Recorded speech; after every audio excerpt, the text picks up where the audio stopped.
Gurudev Kripa Bindu Diya Korohe Dase Hina Pekaya Hina Gurudev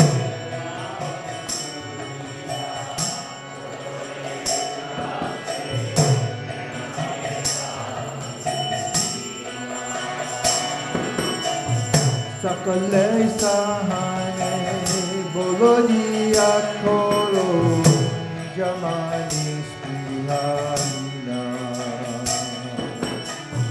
Sakala Sahane Bolodiya Koro Jamani Sriharina Sakale Saman Kurte Shakati Nata Jata Jata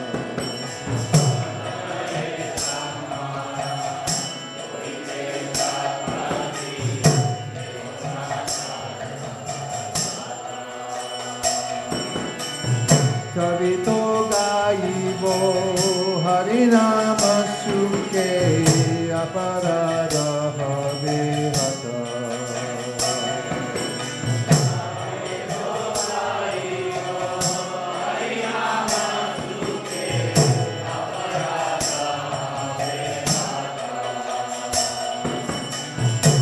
Peheno Kripa Labhayi Jamo Kripata Hori Denata Peheno Kripa Labhayi Jamo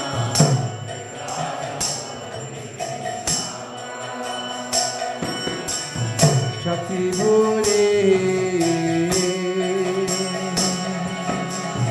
Ami Ati Goramore Atma Sato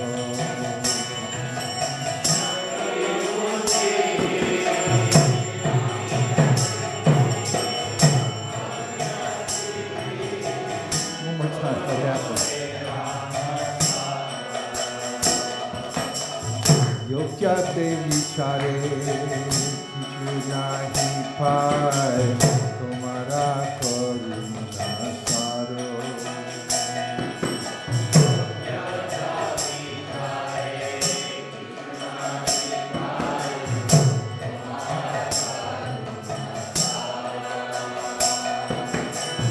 Karuna na oile kandiya kandiya pranana rakhibo aro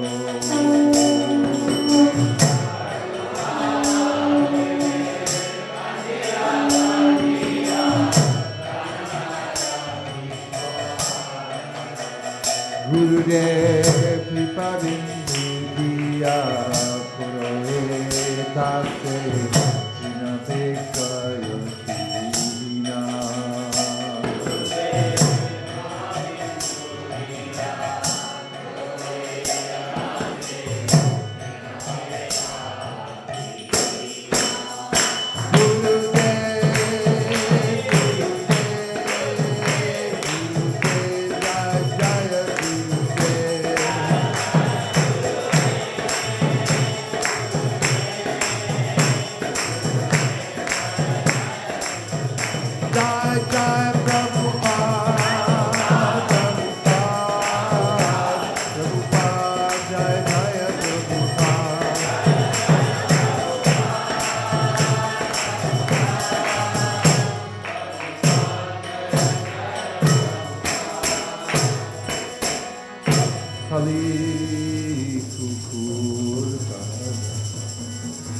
Jadi chao hey. Little help, little help.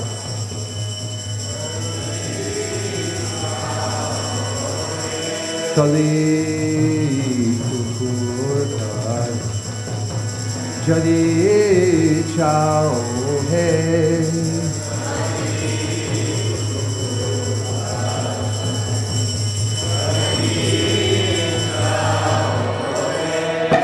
Kali Pavan Sholi Boy Nash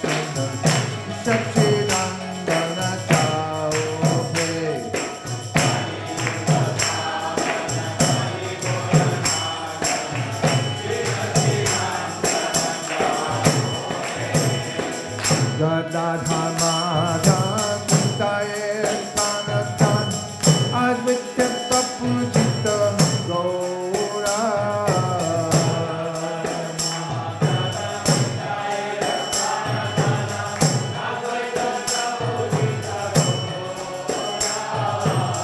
Nimani Vishwambar Srinivas Vishwa Bhakta Samuva Chitta Chora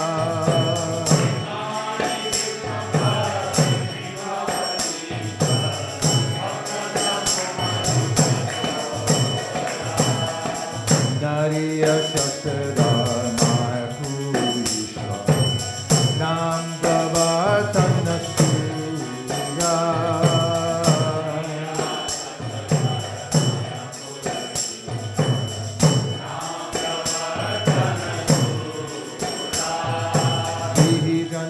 Shikshaka Nyasi Kula Nayaka Madhava Radha Bhava Pura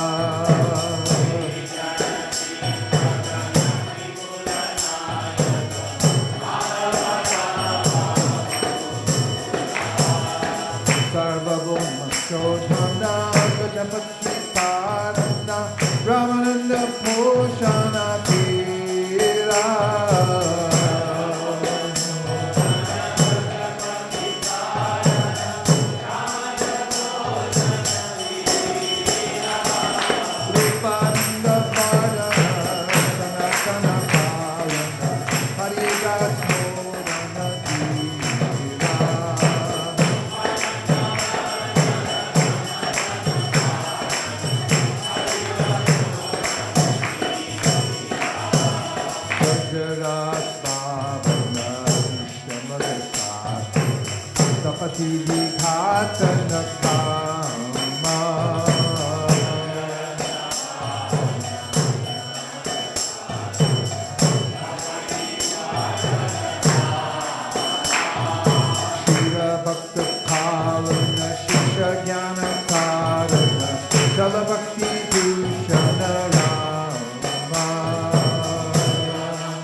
Jadi Chao He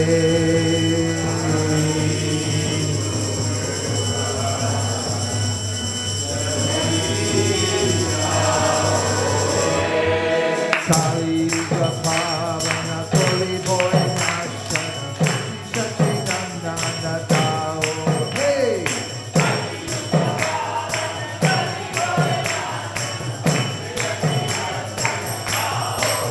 Jaya Gaura Nitai, Gaura Nitai, Gaura Nitai, Jaya Gaura Nitai.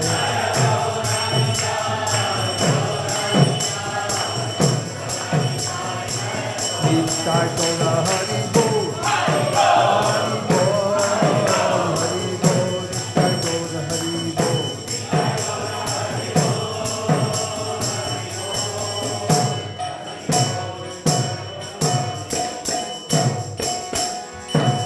Give any divine service, please. Just the translations.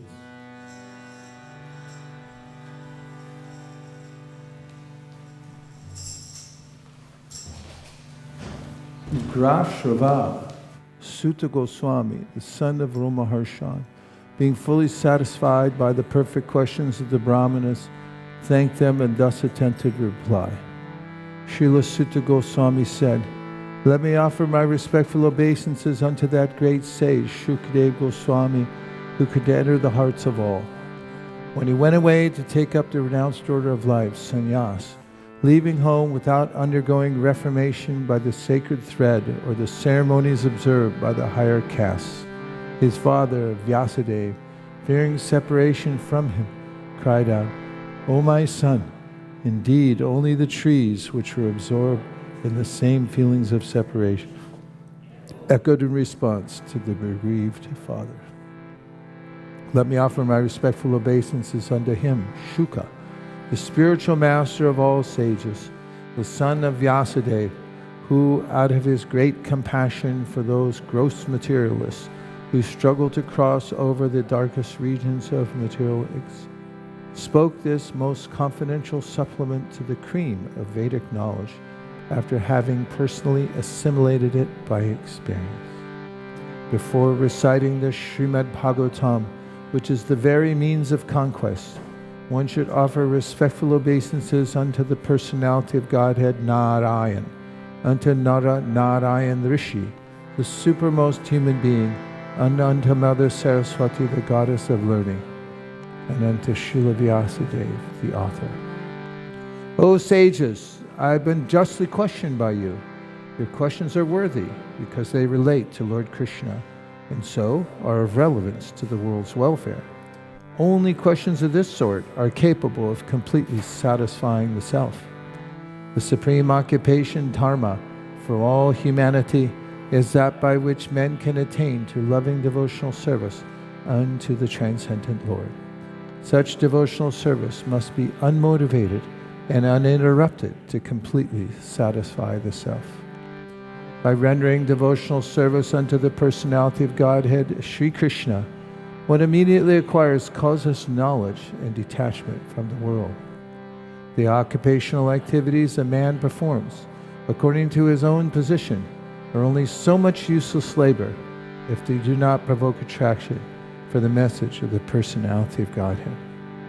All occupational engagements are certainly meant for ultimate liberation. They should never be performed for material gain. Furthermore, according to sages, one who is engaged in the occupational service should never use material gain to cultivate sense gratification. Life's desire should never be directed towards sense gratification. One should desire only a healthy life or self-preservation, since a human being is meant for inquiry about the absolute truth. Nothing else should be the goal of one's works. Learned transcendentalists who know the absolute truth call this non-dual substance Brahman, Paramatma, and Bhagavan. A seriously inquisitive student or sage, well equipped with knowledge and detachment, realizes that absolute truth by rendering devotional service in terms of what he has heard from the Vedanta Shruti. O best among the twice born, it is therefore concluded that the highest perfection one can achieve by discharging the duties prescribed for one's own occupation, according to caste divisions and orders of life, is to please the personality of Godhead. Therefore, with one pointed attention, one should constantly hear about, glorify, remember, and worship the personality of Godhead, who is the protector of the devotees. With sword in hand, intelligent men cut through the binding knots of reactionary work, karma, by remembering the personality of Godhead. Therefore, who will not pay attention to his message? O twice-born sages, by serving those devotees who are completely freed from all vice, great service is done. By such service, one gains affinity for hearing the messages of Vasudeva. Sri Krishna, the personality of Godhead, who is the Paramatma, supersoul in everyone's heart, and the benefactor of the truthful devotee, cleanses desire for material enjoyment from the heart of the devotee, who has developed the urge to hear his messages, which are in themselves virtuous when properly heard and chanted. By regular attendance in classes on the Bhagavatam, and by rendering of service to the pure devotee, all that is troublesome to the heart is almost completely destroyed, and loving service unto the personality of Godhead, who is praised with transcendental songs, is established as an irrevocable fact. As soon as irrevocable loving service is established in the heart, the effects of nature's modes of passion and ignorance, such as lust, desire, and hankering, disappear from the heart. Then the devotee is established in goodness, and he becomes completely happy. Thus established in the mode of unalloyed goodness, the man whose mind has been enlivened by contact with devotional service to the Lord gains positive scientific knowledge of the personality of Godhead in the stage of liberation from all material association. Thus the knot in the heart is pierced, and all misgivings are cut to pieces. The chain of fruit of actions is terminated when one sees the self as master.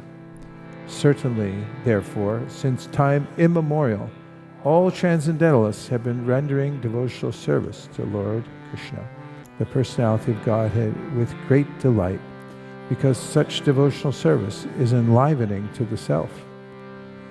The transcendental personality of Godhead is indirectly associated with the three modes of material nature, namely passion, goodness, and ignorance. And just for the material world's creation, maintenance, and destruction, he accepts the three qualitative forms of Brahma, Vishnu, and Shiva. Of these three, all human beings can derive ultimate benefit from Vishnu, the form of the quality of goodness. Fire is a transformation of earth, but smoke is better than raw wood, and fire is still better, for by fire we can derive the benefits of superior knowledge through Vedic sacrifices. Similarly, passion, rajas, is better than ignorance, tamas, but goodness, sattva, is best, because by goodness one can come to realize the absolute truth.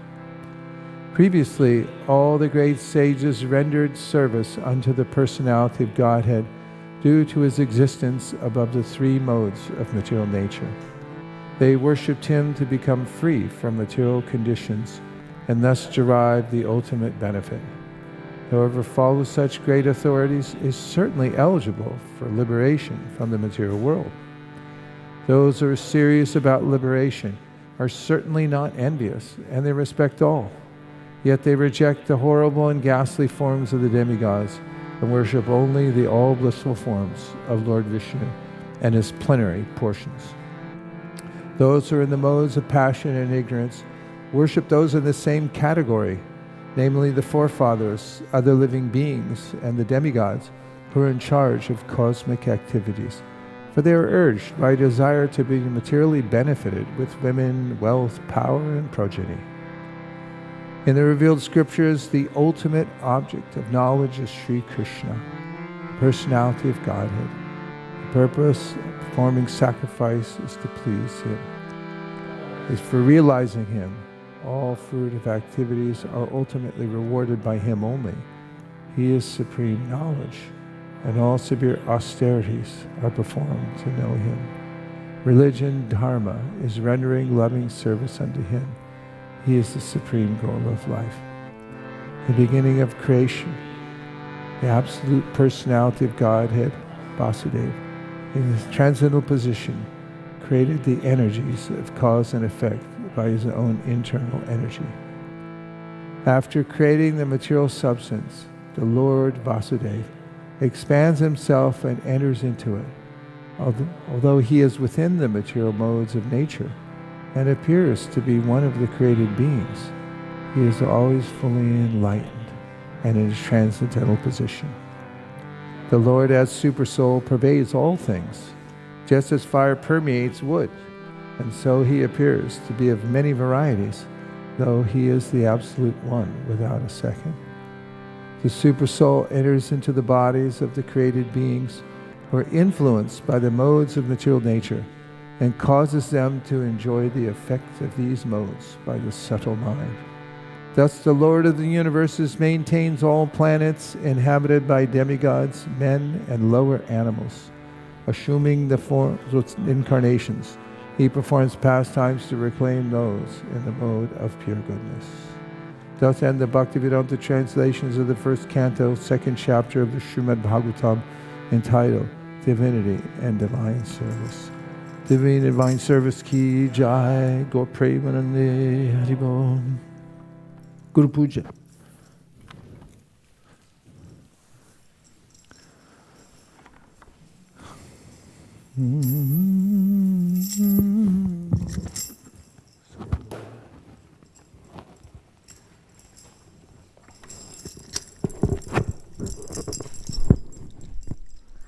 Now we have a few preliminary prayers that are very beautiful, offered to the spiritual master.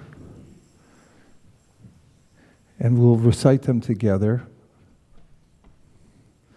This indicates you should know them by memory. Oh, okay, let's try.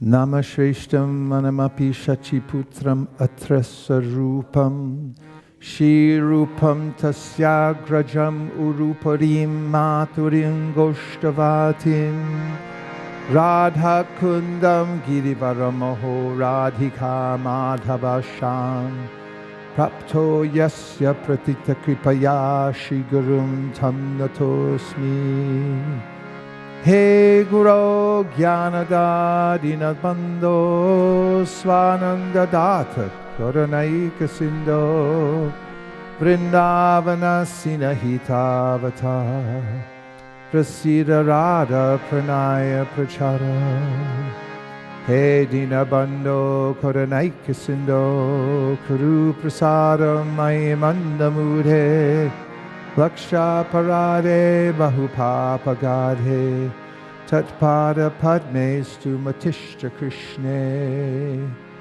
Naivo Payantya Pachitim Kavayasta Vesha Brahma Yusha Prakridam Ridhamudasmaranta Yontar Bahista Nubratam Ashubham Vadunvan Acharya Chaitya Vapusha Swagatim Yanakti.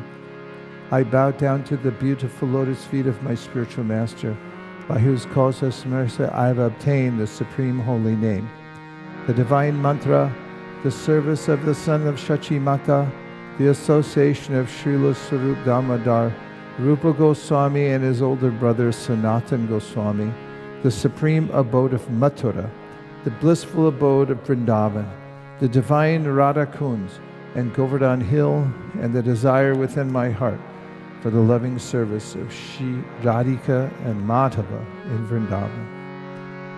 O spiritual master, O giver of divine wisdom, O friend of the fallen, you are the giver of your own bliss, and you are the only ocean of mercy. Although dwelling in Vrindavan, you have descended for the welfare of fallen souls like myself, and you are preaching the divine love of Radha for Krishna. Please be kind upon me. O friend of the lowly, O Gurudev, you are the only ocean of mercy. I am a dull fool and have committed hundreds of thousands of offenses. I have fallen into a dense myriad of sins. Therefore, grace me with your mercy so that my mind may be fixed on your lotus feet and on Sri Krishna. O my Lord, transcendental poets and experts in spiritual science could not fully express their indebtedness to you, even if they were endowed with the prolonged lifetime of Brahma. For you appear in two features, externally as the Acharya and internally as the Supersoul, to deliver the embodied living being by directing him how to come to you. The lotus feet of our spiritual master are the only way by which we can attain pure devotional service. I bow to his lotus feet with great awe and reverence.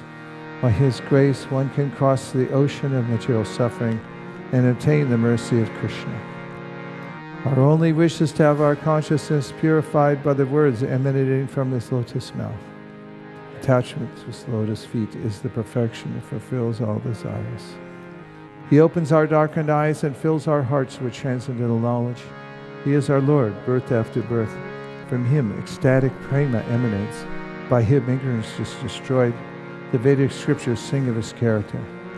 Our spiritual master is the ocean of mercy, the friend of the poor, and the Lord and master of the devotees. O Master, be merciful unto us. Give us the shade of your lotus feet. Your fame is spread all over the three worlds. We take shelter of your lotus feet. Shri Guru Charana Padma Divalabha Adi Shadma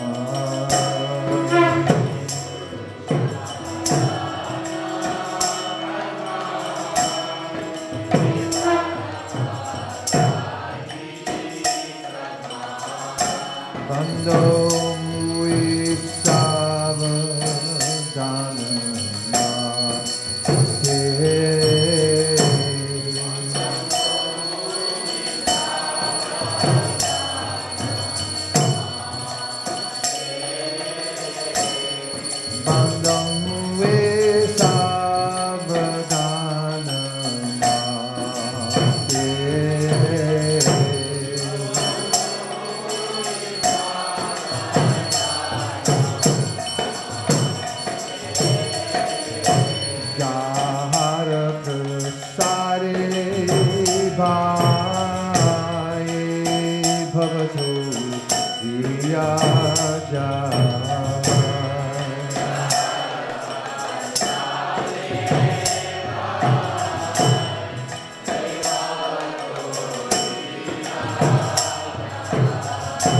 Krishna prapti hoy jaha hoy te.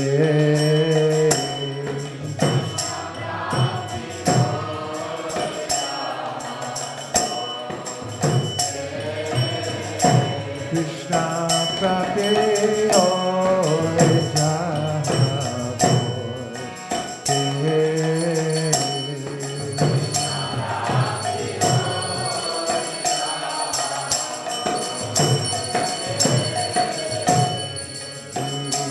Padma Bhakya Chittete Kuriya Ucha.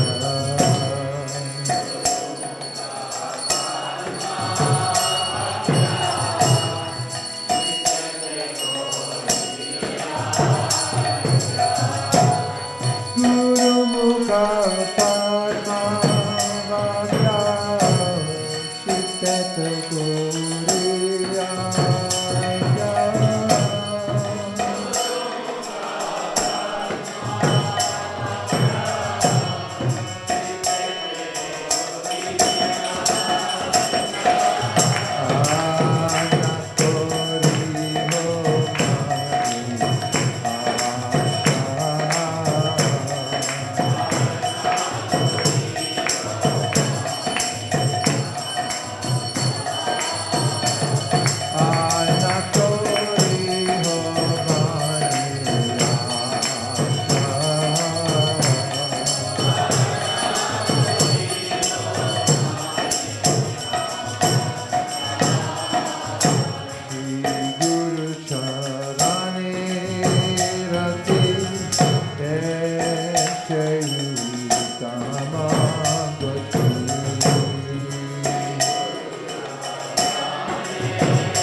Look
Hare Hare, Hare Rama, Hare Rama, Rama Rama, Hare Hare.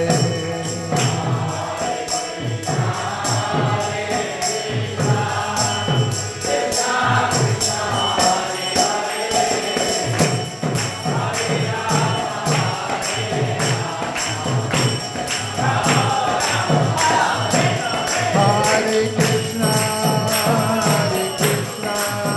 Krishna Krishna, Hare Hare, Hare Rama, Rama Rama, Hare Hare.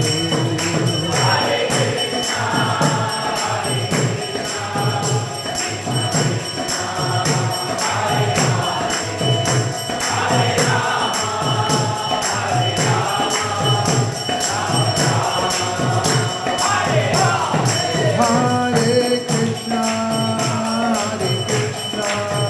Krishna Krishna, Hare Hare, Hare Rama,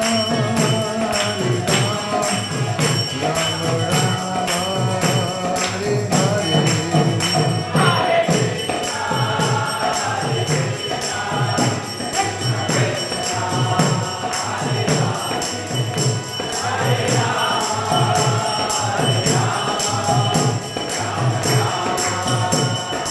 Nitai Gaura Hari Bo, Hari Bo, Hari Bo, Nitai Gaura Hari Bo.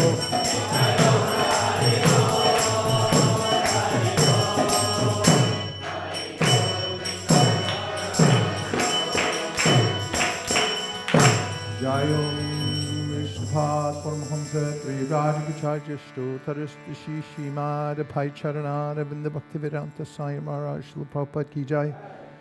Jayom Vishnupat Paramhamsa Trivargacharya Stotarasta Shishimada Srila Bhakti Siddhanta Saraswati Gosai Maharaj Ki Jai. Ananta Koti Vaishnavini Ki Jai. Namacharya Srila Haridas Thakur Ki Jai. Prem se kaho Shri Krishna Chaitanya Prabhu Nityananda Sri Advaita Gadadhara Shiva Sri Gaur Bhaktivinoda Ki Jai. Shri Shri Radha Krishna Gokopina Shamakund Radhakund Giri Govardhan Ki Jai.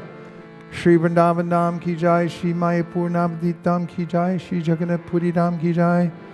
Shri Tulsi Devi Bhakti Devi Ki Jai. Shri Jamuna Devi Ganga Devi Ki Jai.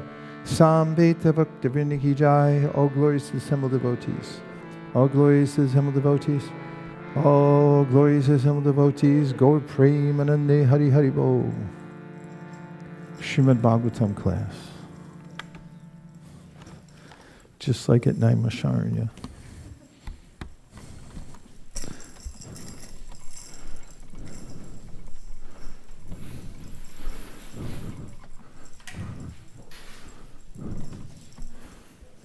Turn those lights on.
please find me the place in the Bhagavatam where Prabhupada says that in ISKCON we're already following all these things by our daily activities.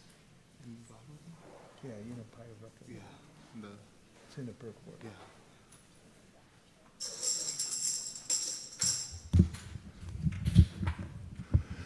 Good morning, everyone.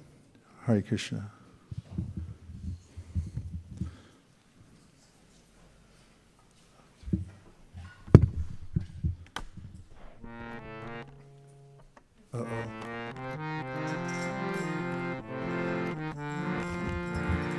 Jaya Radha Madhava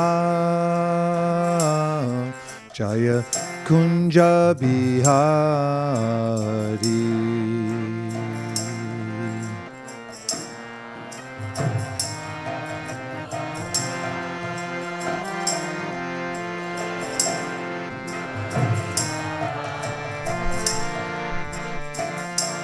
Jaya Radha Madhava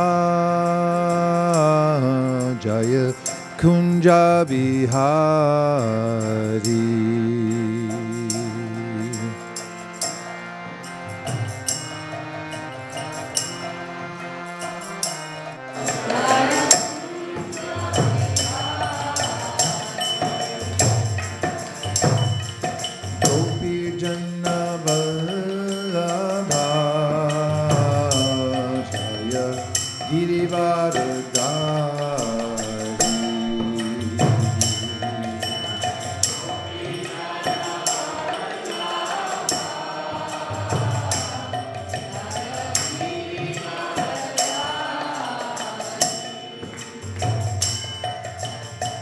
Gopi Janna Vallabha Jaya Girivardhari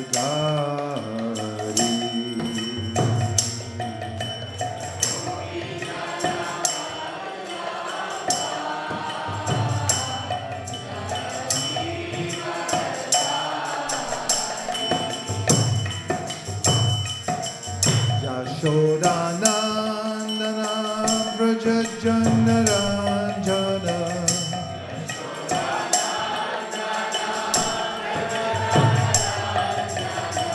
Yashodanandana Vraja Janaranjana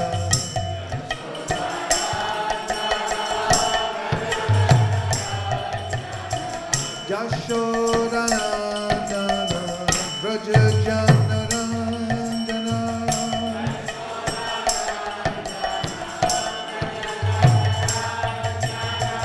Yashodanandana Vraja Janaranjana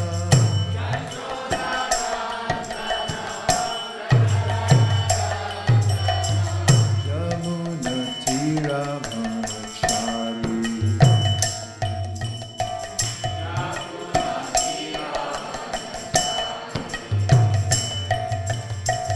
Yamuna Tira Manachari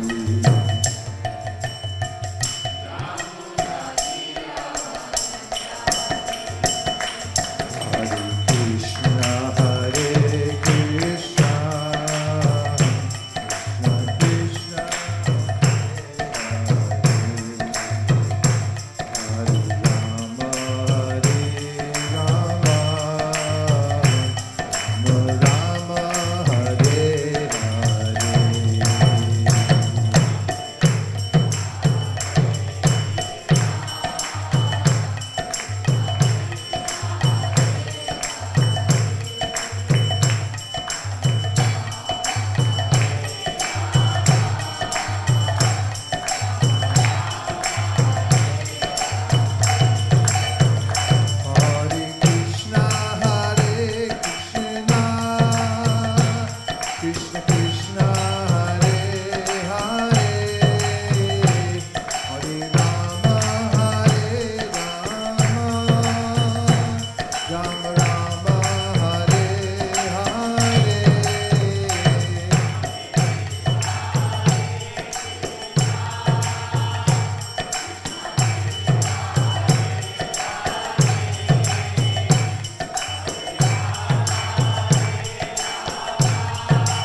Krishna, Krishna Krishna, Hare Hare, Hare Rama, Rama Rama, Hare Hare.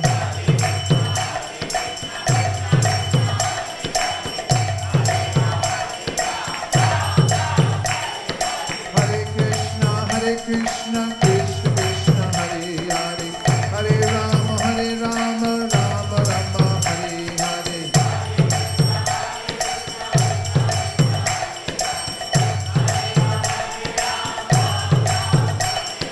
Hare Krishna, Krishna Krishna, Hare Hare, Hare Rama, Rama Rama, Hare Hare.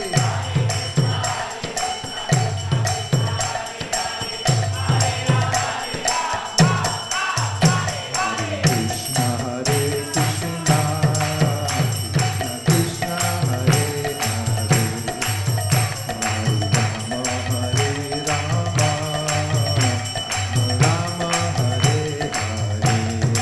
Hari Bol. Hare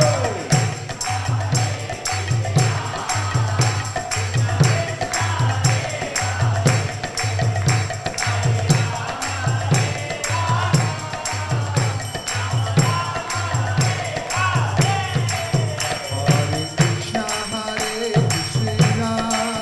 Krishna Krishna, Hare Hare, Hare Rama, Rama Rama,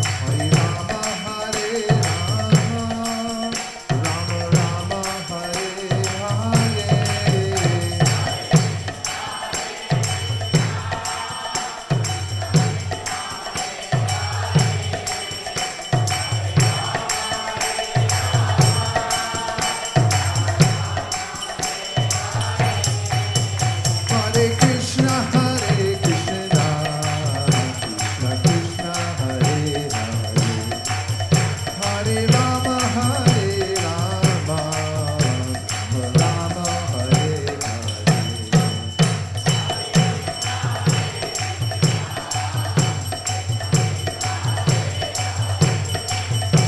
Hare Rama, Rama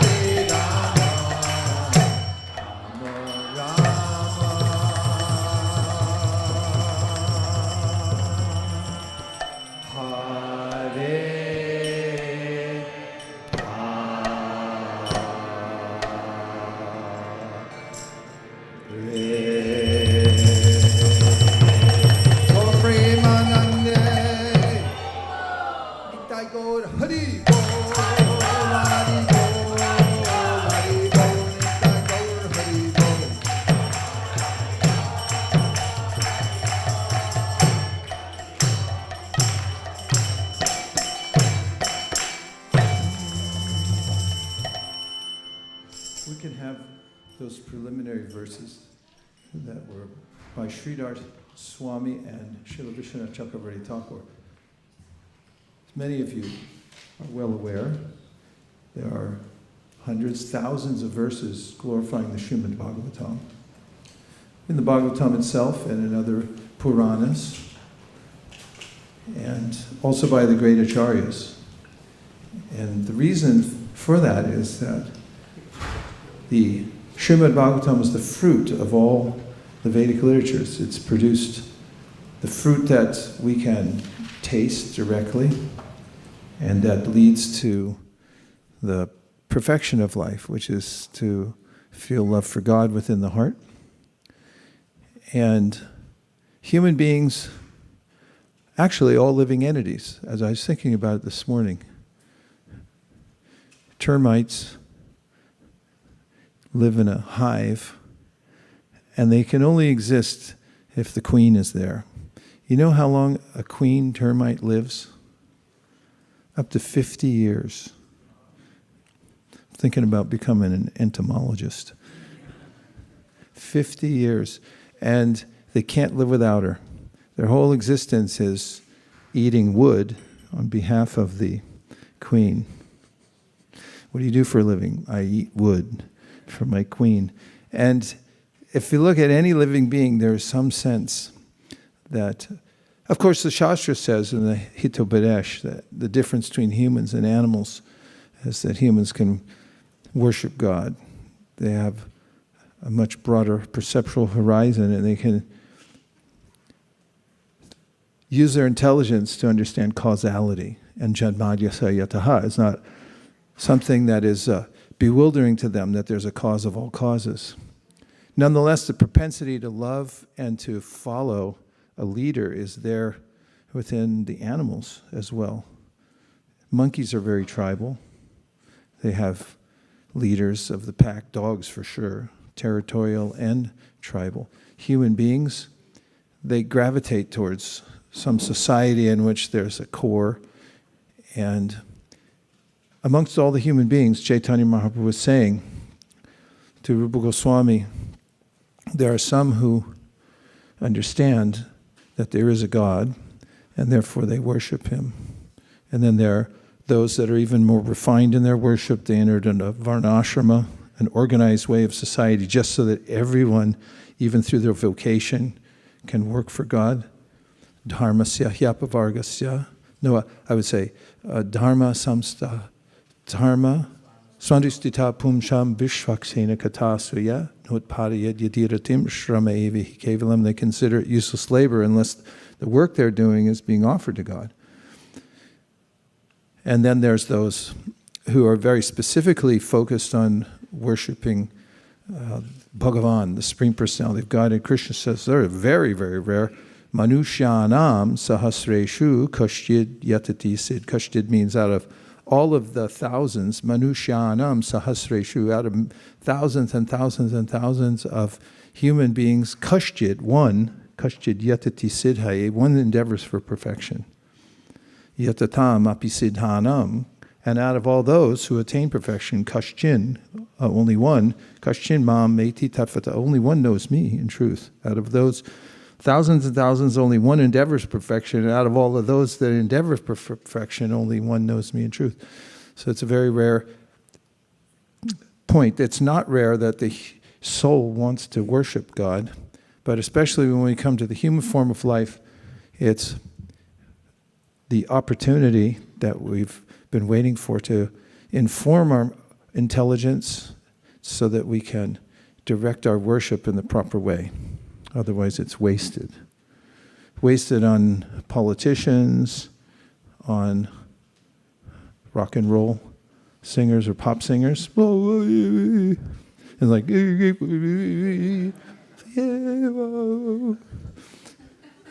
so we shouldn't waste our worship on those who are in lower consciousness and not worthy of it. Of course, we can respect the principle and understand, see Krishna's opulence within anyone, but it's not for us to give our hearts there. But the Bhagavatam then refines everything and says, here's exactly where you should place your heart. No cheating here. There may be, even in the Vedas, Krishna says, Traigunya Vishaya Veda, Traigunya Bhavarjana, Nirdvandvo Nityasattvasto, Niryoga Shema Atmavan. Tells Arjuna, don't get involved in all these rituals in the Vedas. They're worshiping demigods for some purpose. These are for people who are not oriented towards the highest ideal of the Vedas. And then the Bhagavatam says, Dharma Kaitava, Dharma Projita Kaitavo. Projita Kaitavo means that it absolutely 100% kicks out all kinds of cheating, which is defined as anything that's not oriented towards unmotivated, uninterrupted service to the Supreme. And throughout the Srimad Bhagavatam, we have the winnowing out of all the bad ideas that living entities get here in the material world because of their association with three modes of material nature. So the great Acharyas, they worship the Bhagavatam, and here are a few verses that indicate the glories of Bhagavatam and also the mood of entering into it. So Srila Sridhar Swami is a famous Acharya. He gave commentary on the Bhagavatam, and even Sri Chaitanya Mahaprabhu referred to him as the Swami, as like the master of all of us. When Vallabhacharya came and said, I have a better commentary than Sridhar Swami, Sri Chaitanya Mahaprabhu said, talk to the hand. He said, Sridhar Swami is our master, and we follow our master. We don't invent something new to try to supersede the master. So Srila Sridhar Swami's Ishtadeva, or most worshipable deity, is Lord Nrsingadev. So you'll find that he starts his verses here. These are mostly from the commentary from the 87th chapter of the Bhagavatam, as worshipping Lord Nrsingadev. Let's try. Vagishayasya varane Lakshmiyasya chabakshasi Yasyaste hridaye samvit tam Nrsingham aham bhaje. I worship Lord Nrsimha, within whose mouth reside the great masters of eloquence, upon whose chest resides the goddess of fortune, and within whose heart resides the divine potency of consciousness. Sampradaya Vashuddhartam Sviya Nirvandayantritaha Shruti Stuti Nata Vrakyam Karishyami Yatamati. Desiring to purify my sampradaya and being bound by duty, I will briefly comment on the prayers of the personified Vedas to the best of my realization. Srimad Bhagavatam Purvai Sarata Sanishevakam Maya Tutad Upasprishtam Uchishtam Upachiyate. Inasmuch as Srimad Bhagavatam has already been perfectly honored by my predecessors' explanations, I can only gather together the remnants of what they have honored. Now, Srila Vishwanath Chakravarti Thakur, written in his commentary to the Srimad Bhagavatam. Mama Ratna Vinik Bhavam Ratnanya Parchindata Asantu Santo Chireni Nasva Swanta Vinodakrit. The saintly devotees may laugh at me for becoming a jewel merchant, though I know nothing about precious jewels. But I feel no shame, for at least I may entertain them. Namesti vidushya pina prabhaktir viraktir natatapi lalyat sudurmama eva bhavami veda stutyarta chintamani rashi grignu. Though I have no wisdom, devotion, or detachment, I am still greedy to take the philosopher's stone of the Vedas prayers from the fortress in which it is being kept. Mam nichitayam avekavayu pravartate patayitum alasche lakam yata swami sanatana shri Krishna gribastamba kritavalamba. If the wind of indiscretion, my failure to acknowledge my lowly position, threatens to knock me down, then while writing this commentary, I must hold on to the effulgent pillars at the feet of Sridhar Swami, Sanatana Goswami, and Lord Sri Krishna. Pranamya Shri Gurum Puya Shri Krishnam Karunarnavam Lokanatham Jagaschakshu Shri Sukham Tam Upashraye. Repeatedly bowing down to my divine spiritual master and to Lord Sri Krishna, the ocean of mercy, I take shelter of Sri Shukadev Goswami, the protector of the world and its universal I. Hare Krishna, Krishna Krishna, Hare Hare, Hare Rama, Rama Rama, Hare Hare. Om Namo Bhagavate Vasudevaya. Om Namo Bhagavate Vasudevaya. Om Namo Bhagavate Vasudevaya. Om Namo Bhagavate Vasudevaya. Om Namo Bhagavate Vasudevaya. Om Namo namaskritya naram chaiva narottamam divim saraswatim vyasam tato jayam udiraye. Before reciting the Srimad Bhagavatam, which is the very means of conquest, one should offer respectful obeisances unto the personality of Godhead Narayan, unto Narayan Rishi, the supermost human being, unto Mother Saraswati, the goddess of learning, and unto Srila Vyasadeva, the author. Now would you please put up Bhagavatam 1, 2, 16. Who knows what that verse is before she puts it up? Then we'll put it up 1, 2, 15. Who knows what that verse is? How about 14? Okay, everyone knows it backwards now, right? I'll say, please repeat. Yad anudyasina yukta kamagranti nabandhanam chadanti kovidastasya kona kuryat kataratin yat, which, anudya, remembrance, asana, sword, yukta, being equipped with karma, reactionary work, granti, knot, nibandhanam, interknit, chindanti, cut, kovidaha, intelligent, tasya, his, ka, who, na, not, kuryat, shall do, katha, messages, ratim, attention. As the translation is, with sword in hand, intelligent men cut through the binding knots of reactionary work, karma, by remembering the personality of Godhead. Therefore, who will not pay attention to his message? Let's say together.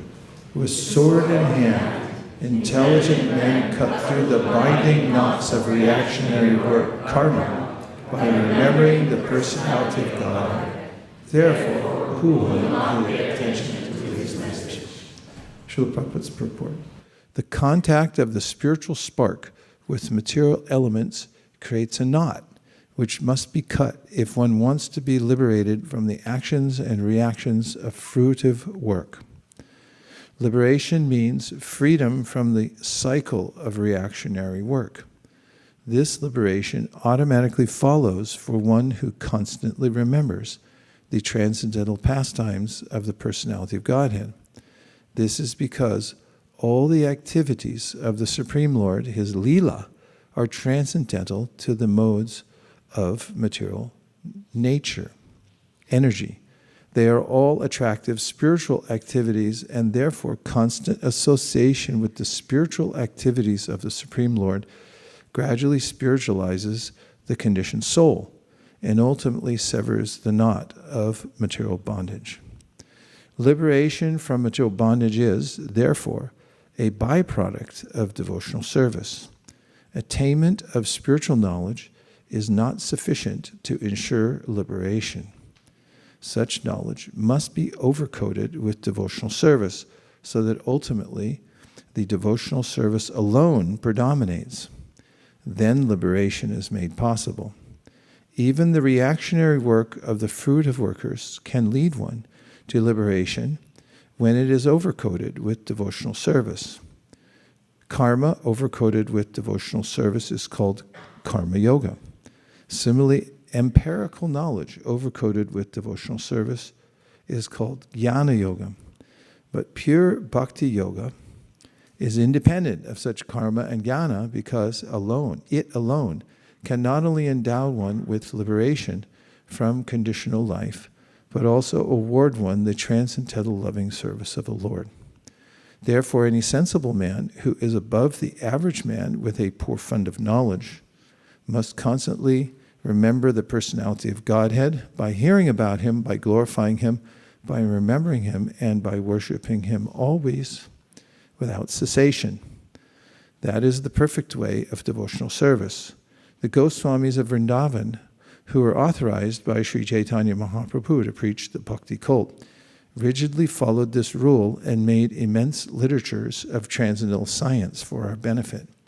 They have chalked out ways for all classes of men in terms of the different castes and orders of life in pursuance of the teachings of Srimad Bhagavatam and similar other authoritative scriptures. May I please have that first canto?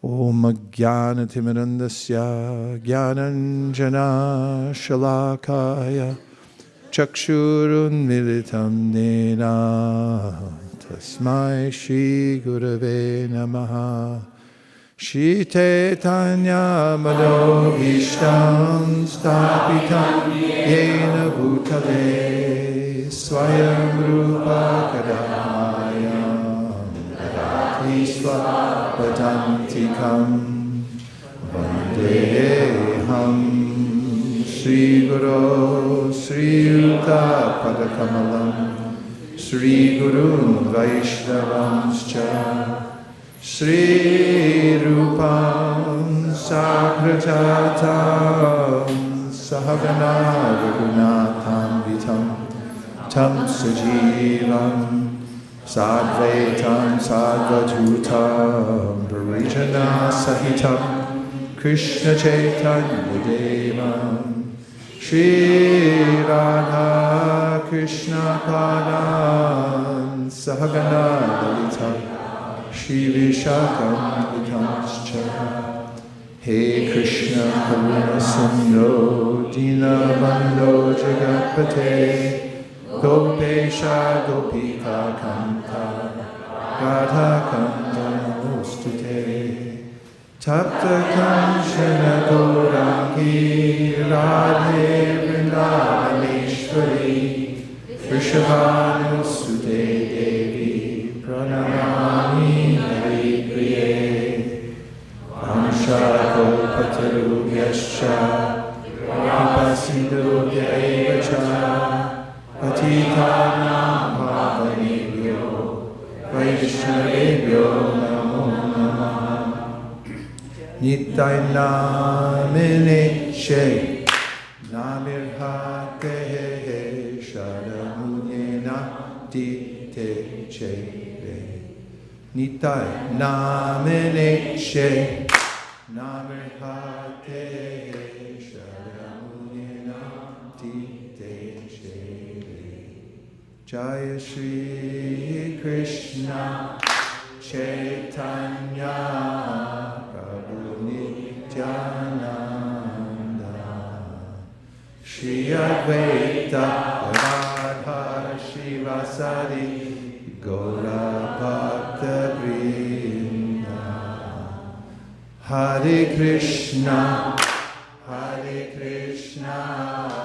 Krishna Krishna Hare Hare Hare Rama Rama Rama Hare Hare. Such a useful metaphor here about the sword, with sword in hand. This is a term that, or a mood that Krishna also projects in the Bhagavad Gita. Of course, he's talking to Arjuna on the battlefield. When he says, at the end of the third chapter, Evam buddhiparam buddhva samstabhyatman atmanam jahishatram mahabaho kamarupam durashadam. He calls Arjuna mighty armed. And he says, you should stand up and fight against your lower nature. Because Arjuna had said that there seems to be this eternal enemy, where he said, how does one overcome lust, and where does it come from? And Krishna said it comes from Rajaguna.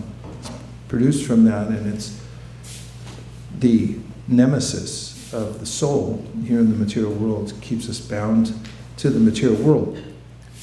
And at the end of that chapter, after describing to Arjuna how to conceptualize how the the body is set up with the senses as the lowest entities, and then above them is the mind, and above the mind is the intelligence, and above the intelligence is the soul proper. And that one should stand as a military soldier to mightily take on the lower self and its inclination to be involved with the material world. And we find out the efficient means to do that. A sword, when it's really sharp, it can slice and dice. At least the Ginzu knives do that. And this is sort of a valiant stand, a sword in hand, stand up. And what should we use? Well, first of all, we should use our intelligence. Yad adunyasina yukta karma ganti nibandanam. You should be intelligence. Chindanti kovidas. Kovidas means you should be intelligent. This is for intelligent people. As Krishna had said, evam buddhi param buddha. Use your intelligence to understand this. So those who are intelligent can understand, if they can understand this, then they're intelligent, that by taking to the direct process of devotional service, chindanti, then you can cut through the knot that holds you to the material world. And this question then is, ko na kuryat katha ratim. Who won't be attracted to this? It's a conundrum of those who are on the path to devotional service, and then they notice some of the time that their mind isn't attracted to it, even though their intelligence says this is a good idea, and one has sufficient knowledge of the entanglement of the material world, but doesn't then take advantage of it. It's a interim period in which I take to devotional service, I understand the process, but still I'm attracted to the material world. So what should one do? One has to go on hearing. And devotional service is the full dedication to serving Krishna, as is mentioned by Rupa Goswami in his Bhakti Rasamrita Sindhu. Anyabhilashita shunyam jnana karma nyanavritam anukulyena Krishna nushilanam bhaktirutama. That the highest devotional service is that devotional service which is shunyam, means you're finished with the ideas of karma and jnana and yoga. That means that you have a sense that only by serving Krishna directly, I will attain success. And that these other methods which have a sense of being the doer of the activity. In other words, I'll use my intelligence. In Jnana Yoga, there's a sense of that I'll figure it out. I'll figure out the material world. But Brahma, who's the most intelligent, he got the highest ever on the SATs, over 1600. Howard, I don't know how you did that, but after meeting Krishna in Vrindavan, he said, Jnane prayasa murapasya namanta eva jivanti san mukharitam babadiya vartam stane stita shruti katam tanavan manovirye prayaso jita jito pyasitaistrilokyam. This is him chastising himself because he thought that with his great intelligence he could figure out Krishna. And after he challenged Krishna by stealing his boyfriends, the cowherd boys that go with Krishna every morning out to the pasture, as well as the cows. He stole them as a test to see, well, what's he going to do about this? I'm so powerful and I'm so smart, let me take away his cowherd boys and his cows and see how he responds. He got a little nervous. Krishna was pretending to be a little boy. I mean, that's his Leela. He enjoys just being at home with his friends in Vrindavan and tending the cows and seeing the beauty of Vrindavan, playing games all day long, killing a few demons to punctuate the play. And Brahma thought, who is this little boy? Could he be the supreme? So when he stole the calves and boys, then Krishna remanifested all of them exactly as they were before, even though Brahma had stolen them and hidden them away, to bring them back at an opportune time to unfold his prank on Krishna. Krishna then remanifested all the boys. Every hair on their body was duplicated exactly the way it had been before, all the cows. And then for a whole year, Krishna masqueraded as these cows and boys, but they were all direct expansions of himself. And when Brahma came back to unveil his trick on Krishna, he noticed that nothing had changed. Krishna was going on as he was before. All the boys were there, going back to their original homes in Vrindavan after a day out herding the cows. And he looked in the cave, and then he looked back to see what had happened. And he couldn't figure out what had happened. He became bewildered. And this is what happens when one puts one's intelligence against Krishna. Nobody can outwit him. In fact, in the Bhagavad Gita, Krishna says that one of the ways that you should meditate on me is to meditate on me as the one who knows everything. It's good to know somebody who knows everything. And Krishna knows everything, so he knew what Brahma was up to. He knew how to remedy the situation, and at the same time, he was also reciprocating with all the residents of Vrindavan, because everybody wanted to be with Krishna. And all the girls there wanted to marry Krishna, all the mothers wanted to have him as their son, and so forth. So he fulfilled that purpose by manifesting as the boys and then going home and being the son of all the mothers there.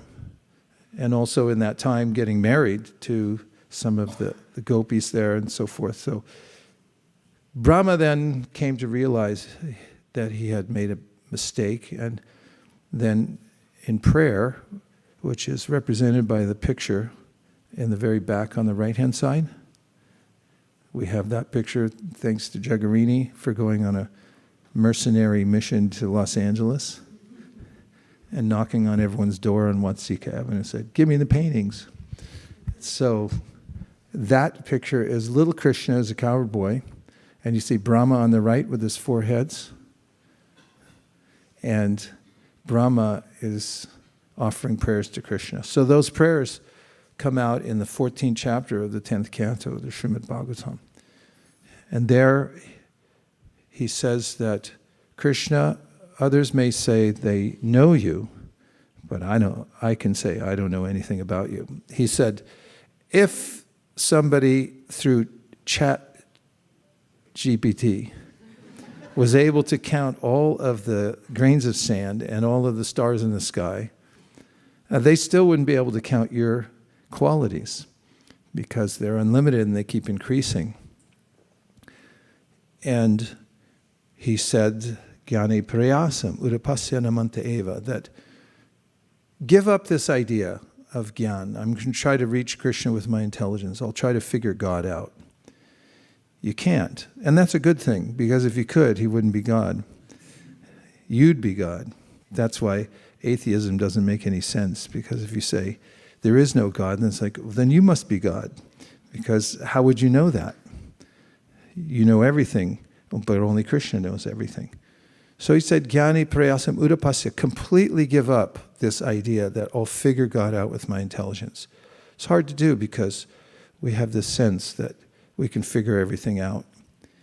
And then he gives the remedy of, not the remedy, but the process through which one can not only come to know Krishna, and this is an amazing aspect of bhakti yoga, that one can actually conquer Krishna. So in the verse, he calls Krishna Ajita. Ajita means one who can't be conquered. But then he says Ajita becomes Jita, becomes conquered. Who is he conquered by? The one who loves him and develops this love of Krishna by hearing about him. And then that person develops an attraction for Krishna. So he says, Jnane prayasam udapasya namanta eva. You should stane stita shrutigatam tanavan manobir. Means that you don't have to rearrange your situation because you can't anyway. If anybody's ever try to reinvent yourself and then you just snap back to the way you were before, right? It's like, what do I do now? So he says what to do. He says, stane stita. Don't freak out. Just stay where you are. Stane stita shrutigatam tanavan manobir. That's what this verse today is saying. Yad anunyasina yukta karma granti nibma chindandiko vidastasya kona kuryat kata ratim. By hearing the kata and developing ratim, or this attraction for it, this vanquishes all of one's karma within the heart. Something that great yogis endeavor for. The karmis, they certainly try to elevate themselves by gaming the system. They'll think, I'll do the right things. The vikarmis, they just try to manipulate gross matter. Hiranyakashipu thought he could do it by getting a really good contract, and other people think if I have enough material resources, I can stave off the onslaught of material nature and so forth. And the devotees know that only by kataratim, attraction for hearing the messages about Krishna, the Leela of Krishna. So Brahma says that you should worship that. That's what you should worship. The sound vibration that describes the personality of Godhead and his pastimes. Stane stita means stay put. Stane stita shrutigatam, but you should hear.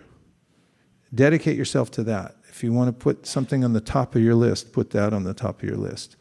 That I become a Romaharshan, Ugrashava. Ugrashava is a name for Sutta Goswami. The reason that he was elevated to the seat of esteem amongst all the sages is because he was Ugrashava, which means that he was a fierce hearer. How should you hear? Fiercely. And if you do that, then he says, Shrutikatam, tanu van manobir, tanu with your body, tanu man with your mind. Oh, no, tanu van with your words, mano with your mind, tanu van manobir. Means that you should worship the sound vibration that comes from the Bhagavatam with your body, mind, and words. With your body, you can bow down to it. With your mind, you can remember it again and again. Tanu van manobir. And your words. Then you can glorify the Srimad Bhagavatam and you can repeat what you hear. And from doing that one activity, this is the direct process of devotional service, then naturally you'll develop good qualities. Vasudevi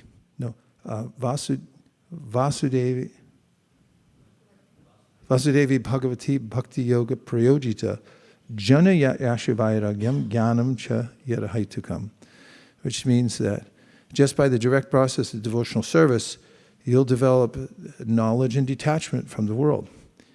And you'll be fortified. He says, Tashradadhana, Sutta Goswami says, Tashradadhana Munayo. Those who are Shradadhana, they really have faith in the message of the Bhagavatam. They're dedicating themselves to it because they believe this is the panacea. Tashradadhana Munayo, Jnana Vairagya Yuktaya. They automatically get Jnana and Vairagya. It comes to them naturally, just like Vasudevi Bhagavati. Pashantyatmani Chatmanam Bhakti Shruja Grihitaya. They're fortified by hearing from the various Shastras. And so Brahma gives this direct process, and this verse is also teaching us that nothing else needed. Jnana, and then the idea of karma, or rearranging one's position here in the material world. Narada speaks against it in the 5th chapter of the Bhagavatam, and he says, what's the verse? What? Tasyaiva heta prayateta kovino nalabhyate hamupariyada talabhyate dukkhavaranyata sukham kalena sarvata gabira ramhasa. In this verse, Narada says that don't waste your time trying to adjust your material position. Sometimes you're up, sometimes you're down, right? Okay, that's how it goes. Sometimes you're up, sometimes you're down. It's going to go that way no matter who you are, because you have a past. And because of your past involvement in the material world, there's something coming to you. And sometimes it seems inconvenient materially, and sometimes it seems like a windfall. He said, but those are all on the same level. They come from your karma.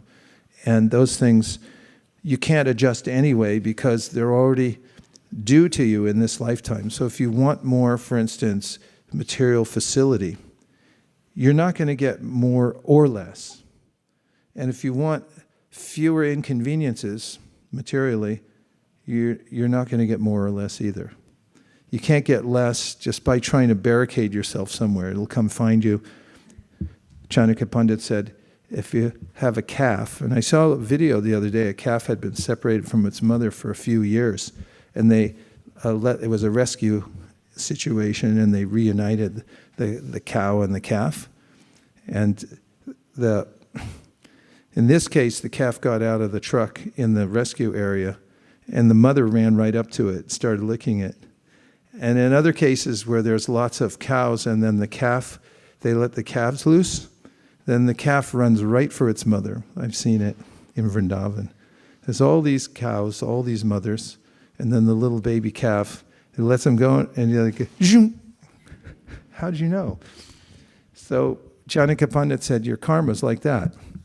You may move to Rancho Cucamonga or Maui or wherever, but it's going to find you, whatever it is. He said, so follow Krishna's instruction from the Bhagavad Gita about those things. Matra sparshas dukanteya shitoshna sukha dukkada akama paino nityas tams tatikshashva bharata. Be a little tolerant. Learn to tolerate the ups and downs and realize that they come from my past. As Brahma also says in the same chapter in 14.8. What does he say? Tenukampam susamikshamano bunjana evatma kritam vipakam. So in this verse, he's saying bunjana evatma kritam vipakam. Mukunda Dato, the great pundit, who comes here sometimes and sings like a nightingale, and he's like a throwback from another period. It's like, hey, where'd you come from? It's like, not this era. Another era. He told me, Bunjane vatma kritam vipakam. He said, what does that second line sound like? I said, vipakam, vipakam, vipakam. What is that? 5th canto of the Bhagavatam, the hellish worlds? Kumbhipaka. Kumbhipaka is a really nice place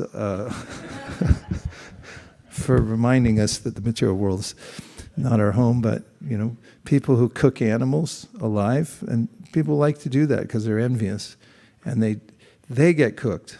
So, would you like to see how it feels? And so vipakam, he said it sheets back to this idea that I put the pot up, I got in it, I turned on the fire, and I even have the spoon, and I'm like stirring the broth, and like, who's in it? Will you put yourself in? So this is the implication that you did it to yourself. So whatever's coming to you, good or bad, in the material world, said, don't worry about that. If you see the world as a classroom, and it's for your purification, not for your enjoyment, and that your real happiness will emerge naturally when you become open to hearing the pastimes of Krishna, and that's your main interest in life. Then you're really happy, and you'll naturally be freed from the lower modalities. You'll be freed from your karma, yet anunyasina yukta karma granti nibandhanam. It just gets cut out naturally by hearing Krishna Katha and only depending on that. Seeing whatever happens to me in the meantime as, oh, that's Krishna's mercy. He's made the material world in such a way that I can learn what it's like to, or I can be sensitized to the way I act towards others, then it comes back to me, so I can become the most sensitive of all. Compassionate towards others, sensitive that if I cause pain to others or inconvenience, then I should feel it myself. And that's how the material world works. We get to feel it for ourselves. And so Brahma said, nothing else needed, just engage yourself in hearing. And then, of course, Sutta says, Tasmad ekena manasa. We talked about this morning. He said, therefore, ekena manasa, make your mind one-pointed. Try to become well-read in the Bhagavatam. Try to become a voracious hearer of Bhagavatam. Organize your life so that you can go on hearing. And if you do that one thing, this is the most favorable of all processes, just hearing about Krishna, especially from Bhagavatam. And then if you do that, then bhaktis tvayi stirataya. There's a way that, because bhakti is so powerful, mukti swayam mukalitanjali sevate san. Liberation, the kind of rewards that everyone's looking for in the material world, they'll be standing outside your apartment, lining up down there. It's like, who's out there? Somebody wants to give you all the material facility, and it's like, no, I'm fine. I have everything I need. Somebody wants to give you liberation. No, I don't want that either. I'm satisfied because I'm hearing Krishna Katha. And this is the superiority of bhakti, taking it directly. Chaitanya Mahaprabhu said, what's the mood of the devotee who's situated in this tasmad ekena manasa? He said, na dhanam, na janam, na sundarim kavitam vajagadisha kamaye. Mama janmani janmanishvare bhavatad bhaktira haitu kitvaye. And that is, I don't want anything. How about this? Nope, not interested. Just want to hear about Krishna. So Bhagavatam gives us this proper direction. We don't have a lot of time in the human form of life, so it's good to come right to the point. And Sutta Goswami does right here. He said, just use this as your sword to cut through all the labyrinth of complexity of the material world. I want an adjective for labyrinth. Labyrinthine. May I please have an adjective for labyrinth? Actually, I think in the old Bhagavatam it used to use it as an adjective. In any case, that's labyrinthine.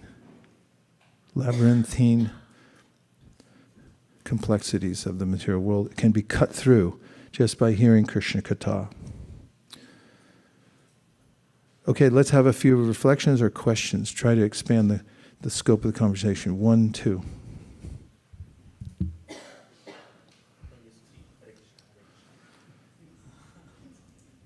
Hare Krishna. Thank you so much, Guru Maharaj, for this wonderful class. It increases my desire so much for hearing. I'm just looking forward to our Govardhan readings. And also, I have a question. So when it says Gnane Prayasham, and it means like giving up the jnana or this process of mental speculation. What is the difference between? So we are also encouraged not to blindly accept. We have to ask question. So what is the difference between mental speculation and not accepting blindly? We have to ask questions and understanding. So what is? You can follow the first 9 cantos of the Srimad Bhagavatam, and which is recommended to come to the 10th canto and prepare you for hearing the Leela Katha. And we find in the presentations of the great Acharyas, the stories nested within stories, an untangling of the material world. And if you follow that, just hearing Bhagavatam, depending on Bhagavatam to lead your intelligence to the right conclusion, then this is the proper way to become informed. Mental speculation means to go outside the scope of the teachings of the Acharyas and to come to some impersonal conclusion ultimately. And that's what happens. This is the inevitable result of trying to figure out God for yourself with your own intelligence, without the help of Bhagavatam and without the help of sadhus. Because we then come to this idea that it must be the opposite of material life. You don't come to the conclusion through mental speculation that God's a person.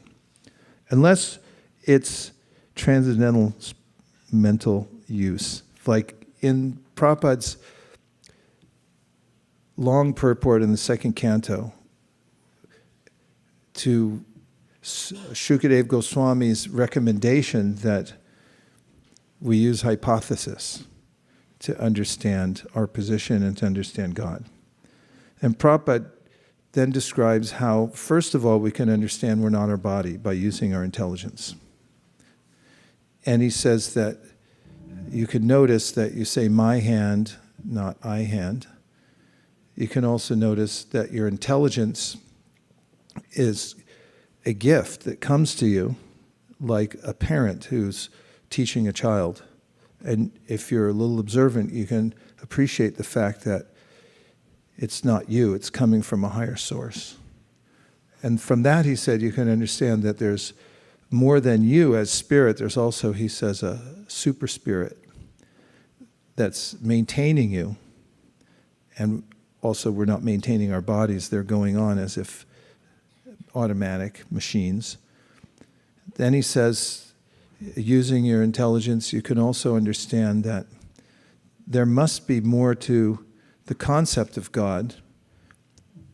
He can't just be an order supplier. He must have his own situation somewhere. So from that, you can then intimate that there's a position that God has that's independent of just maintaining the material world. And so the conclusion, using your intelligence to come to that conclusion, is not mental speculation, but unguided, using your unguided intelligence to try to understand the Supreme, or as Kapila Dev said, doubting is a function of the intelligence. But you have to use it to triangulate to come to axiomatic truth. And if you reject that, once you come to a reasonable explanation, like Prabhupada used to say when he was talking to this yogi who was inviting him to come to a conference, where he said, we're all going to come together, be together, and merge together. Prabhupada said, they will never. He said, you can write it in your book. And the person was a follower of the Granth Sahib. He was a Sikh. And so he was telling Prabhupada, oh, Prabhupada, in the Granth Sahib, there's a glorification of Govinda. And then Prabhupada said, so then why don't you take it? Because this person was an impersonalist. He kept avoiding the point Prabhupada was making that, okay, let's come to a conclusion. First, I'll come to your conference if we agree that there's a concept of God. And he said, well, everyone has their own. I said, okay, tell me what everyone's concept is. And well, not really. There's, they just, have this amorphous idea, but Prabhupada kept pressing the point, like, come to the point. What is it? Define it. And he said, well, Prabhupada, in the Granth Sahib, it says Govinda, we should glorify Govinda. Then why don't you do it? Why don't you take that? Even your own scripture says it. And here's a conception of God. Why don't you take it? Give a good reason why you wouldn't take it. So when one deviates from that directive that comes from the Shastra, use your intelligence. Understand, Krishna says to Uddhava in the 11th canto of Srimad Bhagavatam, Shruti Pratyakshamaitiyam Anumanam Chatushtayam. He says use Shruti and then use Pratyaksha, direct experience. You can look around and See for yourself. That the material world, he says, ITM, also traditional wisdom, and you can use hypothesis. That find out that the material world is anavastanad, it's not stable. And therefore, vikalpatsa virajite. You should take a chill pill. Don't get too attached to the material world, because it's not going to sustain you. It's not a place where you can stand for very long. You're just going to get moved along anyway. So he said, use all these things, but don't be stubborn and refuse to come to the conclusion. Use your doubting and say, I doubt this, I doubt that, and find someone who can say then, okay, this is how to overcome this doubt, that's how to overcome that doubt, and when you do, that's called siddhanta. Means you know precisely what you're aiming at.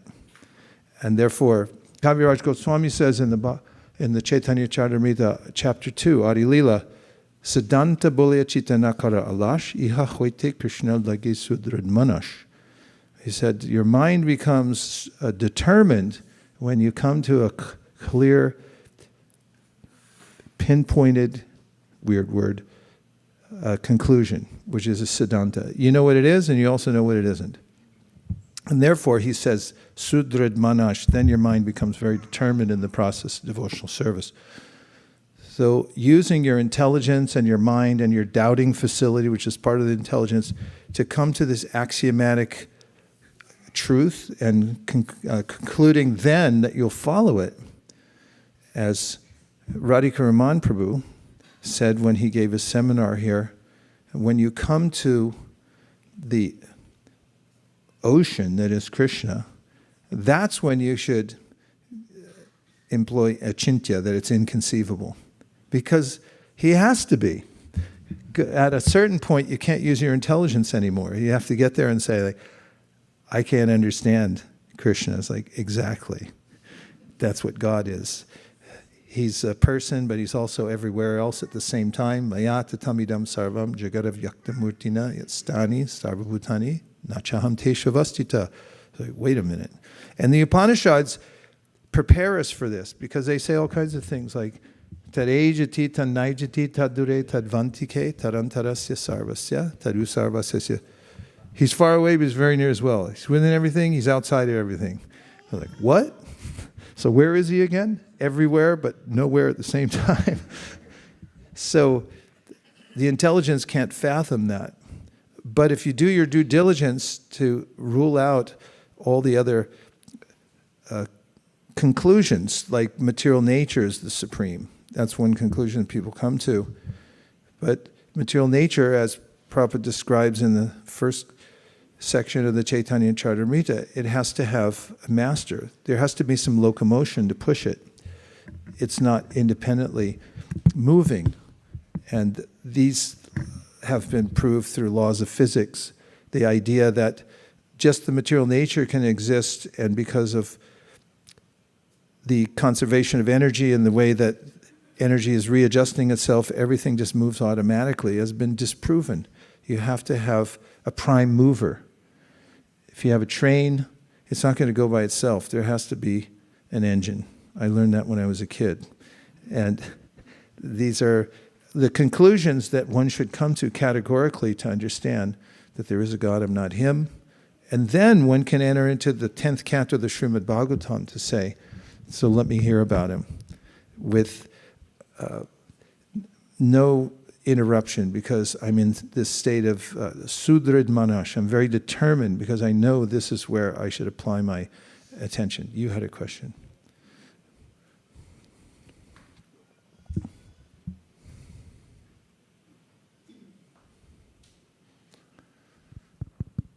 Hare Krishna. So Guru Maharaj, on the subject of karma, you said that we go through ups and downs. What's puzzling for me and what does not help me get closure is when you pay for your bill, you know what you're paying for. Or when you get convicted of a crime, you know like that, you know, like you're suffering because you did this. What does not help me is like when you know, something happens to you, something bad happens to you. You don't know from which lifetime, for what are you paying for? So how do you get closure for that? How do you just trust that you're paying for something, but you don't know what you're paying for? Well, would you like to know? Absolutely, absolutely. Well, that's the first step, because sometimes people don't want to know. And Krishna says in the Bhagavad Gita, Sarvasya chaham hridi sanivishto matak smritir jnanam apohanam sha, that if you want to live in ignorance, then I'll help you out. I'll help you ignore me by giving you a whole paradigm, a whole world. I'll give you a whole 8,400,000 species of life. You can fly around as a bird and go, hey.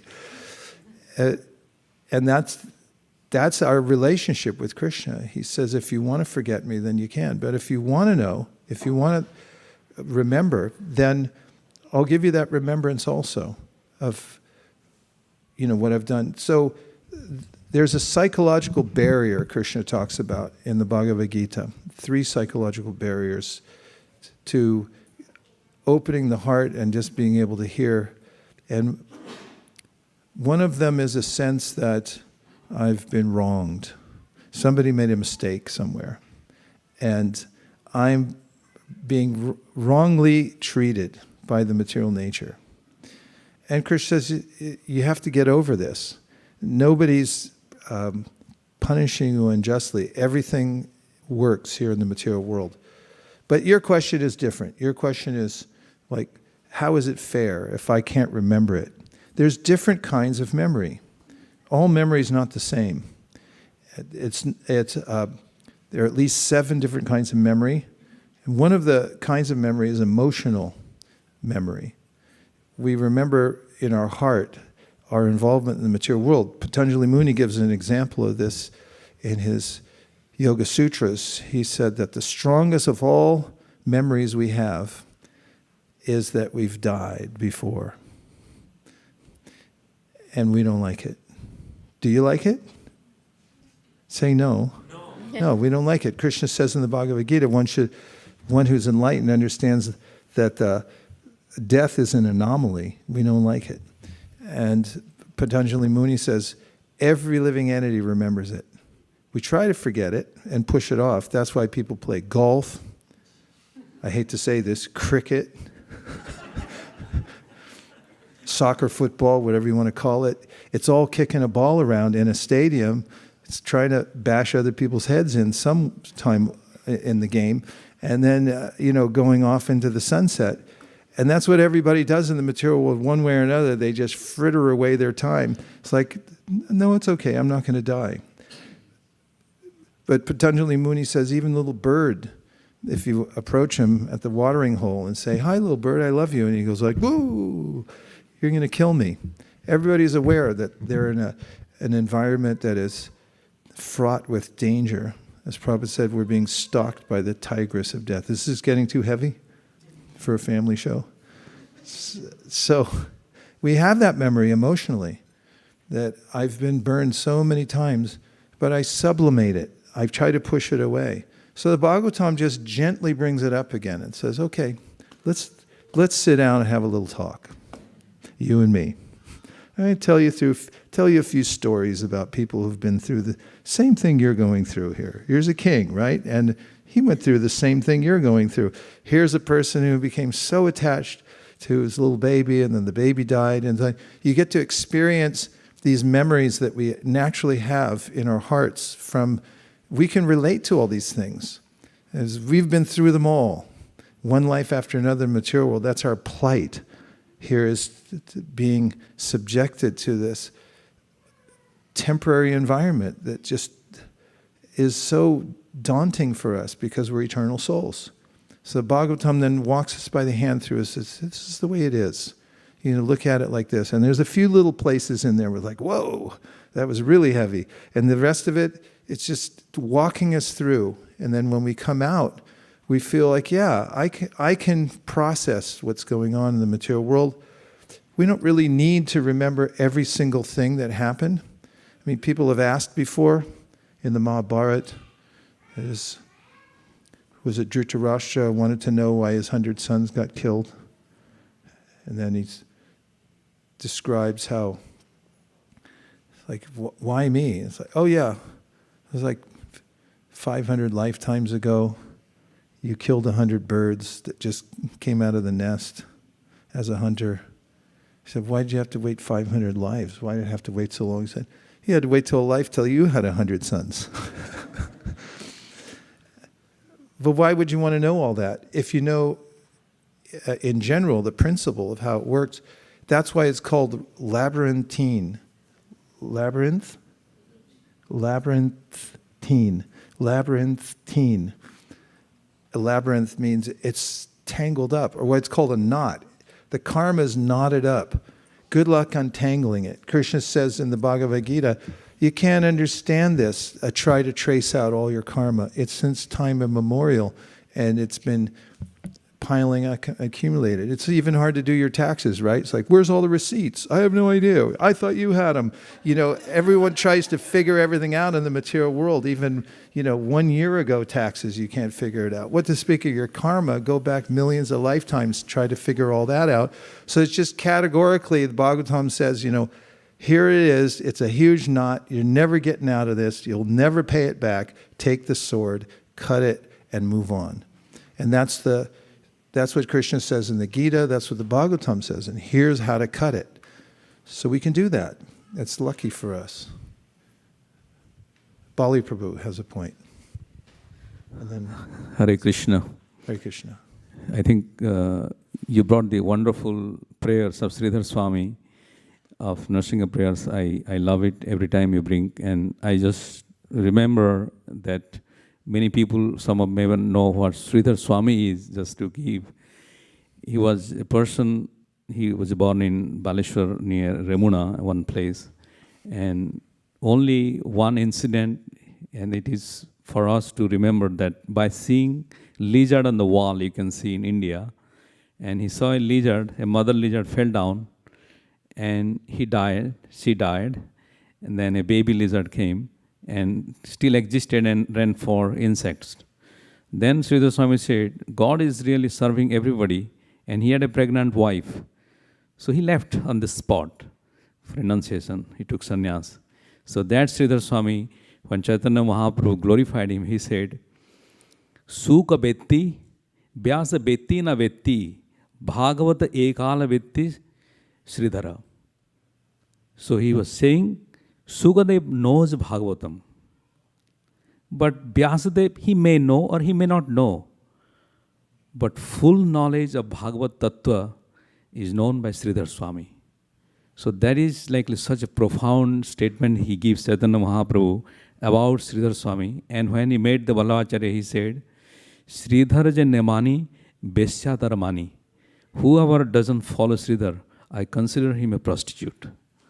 Just such a powerful statement. So please give respectful obeisances to Sridhar Swami when you read Srimad Bhagavatam, even much more than Vyasadeva. Om Tat Sat. Haribo. Rasa Sindhu. Hare Krishna. A few reflections, Guru Maharaj, and a question. Just on the previous point you were explaining about the ability to remember what we are getting for. I was reflecting that how some people, adults, have generational trauma or childhood trauma, and they may not remember why it's there, and yet still impacts them.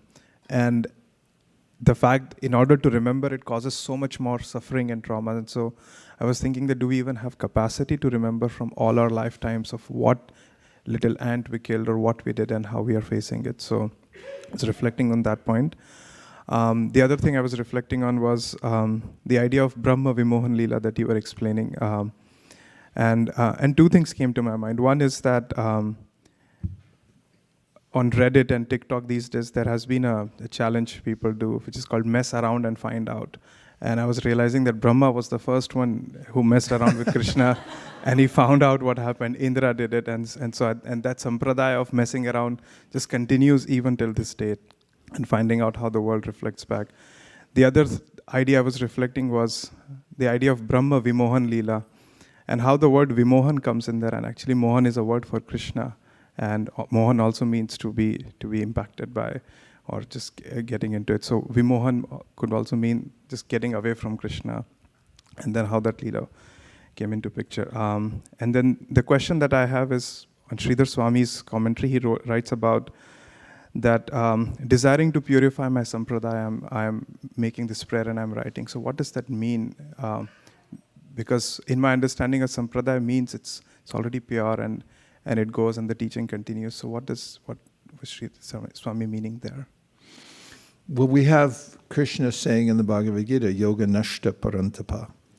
And I'm speaking again, Arjuna, right now, because Yoga Nashta Parantapa, because the sampradaya has been lost. So I'm starting it again here with you, Arjuna. You're a prince. I'm going to tell this to you. And in the 11th canto of the Srimad Bhagavatam, Krishna says to Uddhava, he said, this message, it's easily lost. It can be diverted at any time. So the sampradaya or the message being refreshed is necessary. It has to come up. And Prabhupada mentions in the 4th chapter of the Bhagavatam, in the first verse, in the purport, what realization means. He says you should take the teachings of the previous Acharyas and never try to screw a new meaning out of it, but you should express it in such a way that those at the present time could understand the message. And he said that's called realization. So the Acharyas, they make sure that the message is on track for the modern times. And also it is faithful to the previous Acharyas and so forth. In the case of Sridhar Swami, you may remember that Radhika Raman Prabhu commented on this, because there's a way in which he was in the Shankara line, and there was, some people, like even Balaba, as Bali Prabhu mentioned, Balabhacharya was a Vaishnav. He wrote his own commentary on the Bhagavatam, which is also followed and accepted. It's a bona fide sampradaya. He's honored. They're the Pushti margs. And he also appreciated Chaitanya Mahaprabhu. Chaitanya Mahaprabhu appreciated him. Some indication of his intimate connection, maybe initiation through Gadadhar. And there's a way in which he had pointed out, well, Sridhar Swami says it like this. He says it according to the circumstances, but I'm going to do it a different way. And that Mahaprabhu bristled at that and said, no, you don't. We just follow the Swami. But there is a way in which Sridhar Swami, according to the time he was presenting, and this is generational, there's a way in which in the zeitgeist that you're presenting, there may be a certain bent that you have to cater to in order to land in the ears of those who are taking it.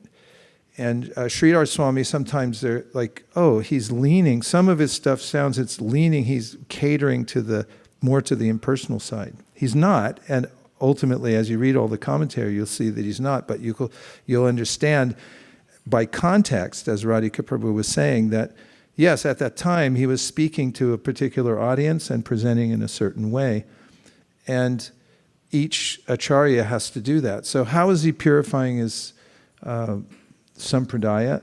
It's by very artfully presenting according to his realization, carrying forward the true message of the sampradaya, and at the same time presenting it so that people could appreciate and understand it at that time. We also have to purify our sampradaya because, I mean, as I said, it's not unusual. The 5th chapter of the Bhagavatam in the 1st canto is about Vyasadev's struggle to get the message right.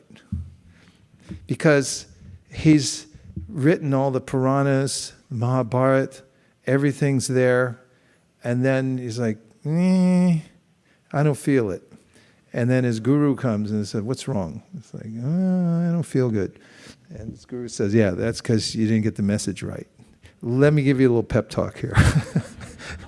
Tell you what you got to do here is focus it more on Krishna. That's the solution to everything. I was at a program in London with Kaustubha Prabhu, and somebody in the audience, I wasn't exactly sure, like, who's in this audience. There were Wisdom of the Sages people and other new people. It's like, I always try to find out before the program, who's here again? And I try to cater to the lowest common denominator, not low in the sense they don't have that much experience. Maybe they just walked in the door. So I have to bring it down to that level. So I wasn't exactly sure. I was finding my way forward because I didn't know exactly who was in the audience at Studio 108. And then Kaustuba was presenting, and someone asked him a question about anxiety and problems, and he said, well, the main thing is you have to remember Krishna. And I thought, well, that solves the whole thing. That's the yat anunyasina yukta, karma granthi, to just remember Krishna. It's all solved. And it's like, yeah, I could have said that too, but I didn't know, I didn't know how they'd take it. But it makes it a lot easier. What question am I answering?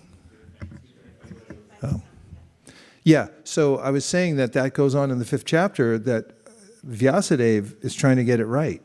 He's trying to get the message. Like if you ever stay at somebody's house, it's like, here's the shower, and you get there in the morning, you're in a hurry for Mangalartik, and you're trying to figure out like where the temperature, is that cold or that cold? Maybe it takes 5 minutes for it to warm up a little bit.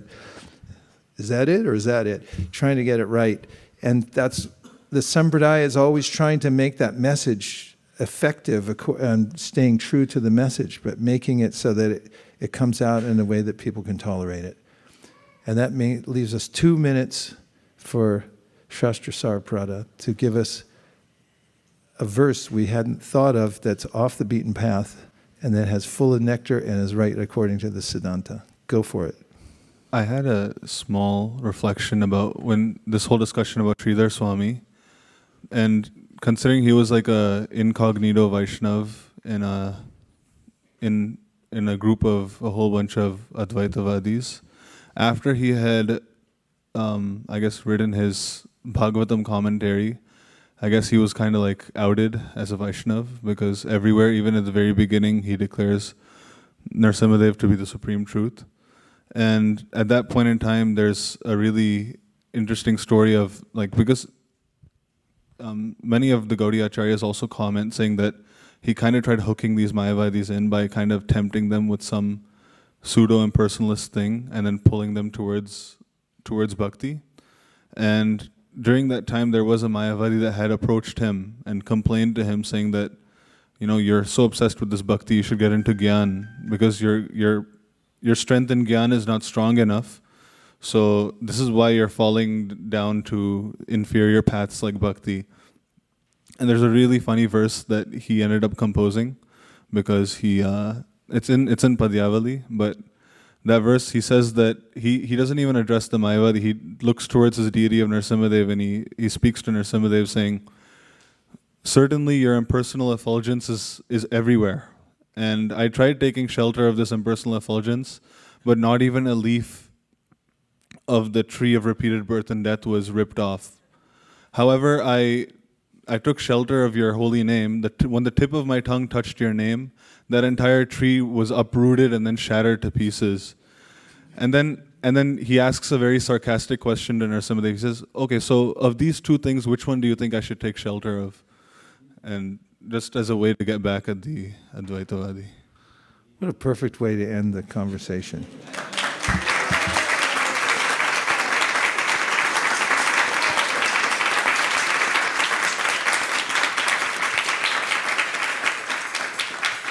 But wait, there's more. Now we have a couple of young presenters who are going to move up here to give a particular speak on a particular subject matter related to Krishna. So, if you want, you can stand up for like 60 seconds, and then we'll start again. It's about a 10-minute presentation. Hare Krishna.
Can you?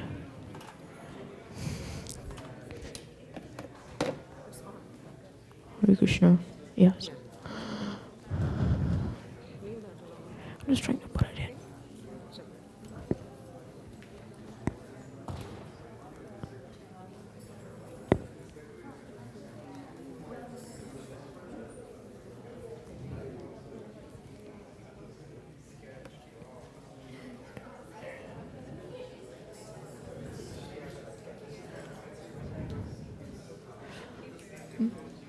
All the best. Thank you. Should I start?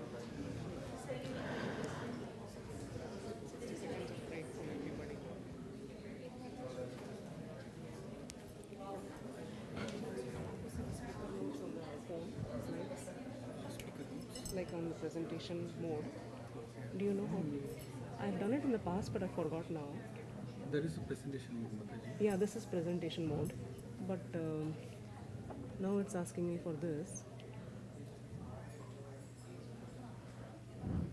And then it takes directly to the presentation, but no speaker notes.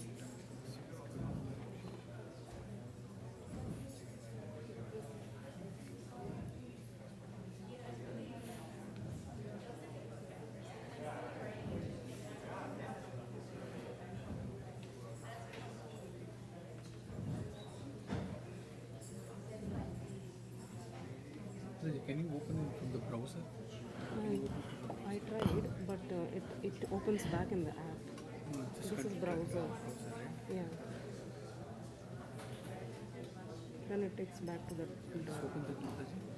Just open that presentation. I actually did that. It's asking me to open Google Slides. No, don't open Google Slides. Just continue with the browser. Browser. Just to open. I'll have to look. Can you Practical. Go to the email? Practical. The email, Mataji? Email? The email which you sent. Oh, that is from his email. So I don't know. I sent it directly from slides actually. Like here I go. I just send it from here.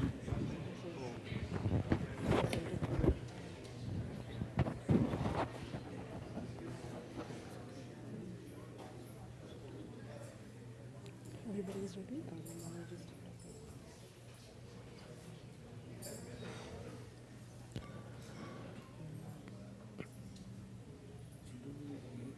Does it need any permissions or No, I have done it in the past. I just don't remember how I did it. Probably was it available offline or share and export? I don't know what it was. Something I did here.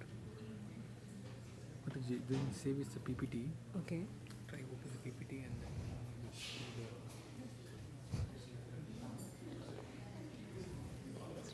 ये श्रेय का नहीं है क्या? आज नहीं है. अरे अब तो प्रिपेयर करके आइए. कब है फिर? उसको मैंने बताया था. उसने पता नहीं, वो तो प्रिपेयर करके आइए तो अच्छा है. Really? कब है उसका? 2 हफ्ते के बाद प्रो. अच्छा, जब ठीक। मम्मी आ जाएंगी उसकी तब किया था. मैंने उसकी मम्मी को मैसेज किया था. अच्छा. And she was happy that हम लोगों ने मूव कर हाँ, दिया. चलो अच्छी बात. If she is ready Prabhu she can present. करने दो. करने दो. रिकॉर्डिंग देख लीजिए. ओके प्रभु सो या उसने मुझे शेयर नहीं. अच्छा उसने शेड आपको ऑलरेडी है. हाँ प्रभु जस्ट नहीं तो स्लॉट है तो किसका है ऐसा? आज निमाई का है. हाँ तो करने दो फिर इसको. इसके स्पीकर नोट्स नहीं आ रहे मेरे फ़ोन पे. आपको पता है स्पीकर नोट्स कैसे देखने हैं? स्पीकर नोट्स नहीं, वो हम उसने तो आईपैड उसने तो वो कर दिया, क्या नाम है, आई नोट्स में बना दिया उसको फ़ोन पे. ओह तो अगर इसको नहीं करना है तो इसको करना है. तो तेरी मर्जी है भैया, कर ले. क्या है इसको मतलब नहीं. okay then just go ahead and do it. Go ahead. Without the speaker notes. No speaker notes. If you want to do it, then we'll come back. We'll give Shreya the chance. Give Shreya the chance. Are you sure? Yeah. Yeah, okay. Okay.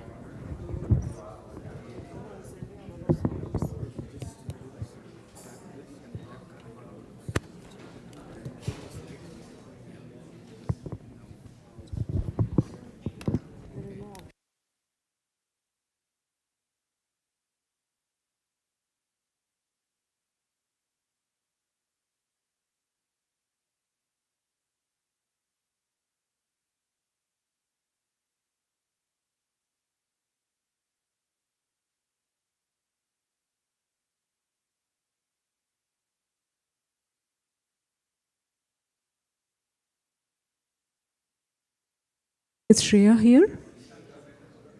Shreya?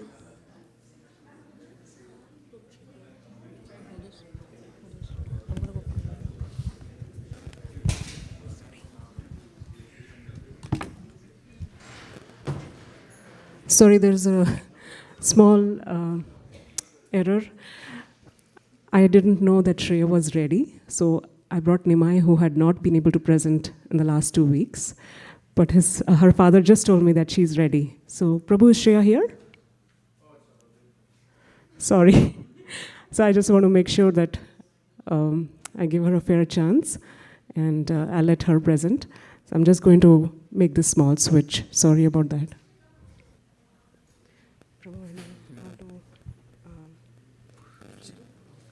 We can do both? Yeah.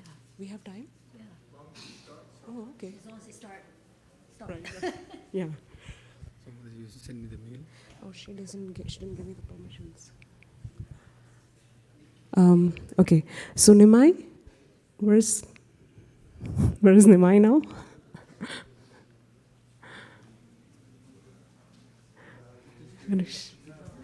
Show me the presentation. The other one, yeah. I'll be back.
Will the download errors the next slide?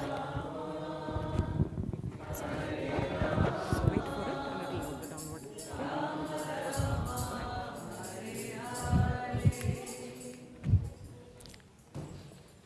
Hare Krishna.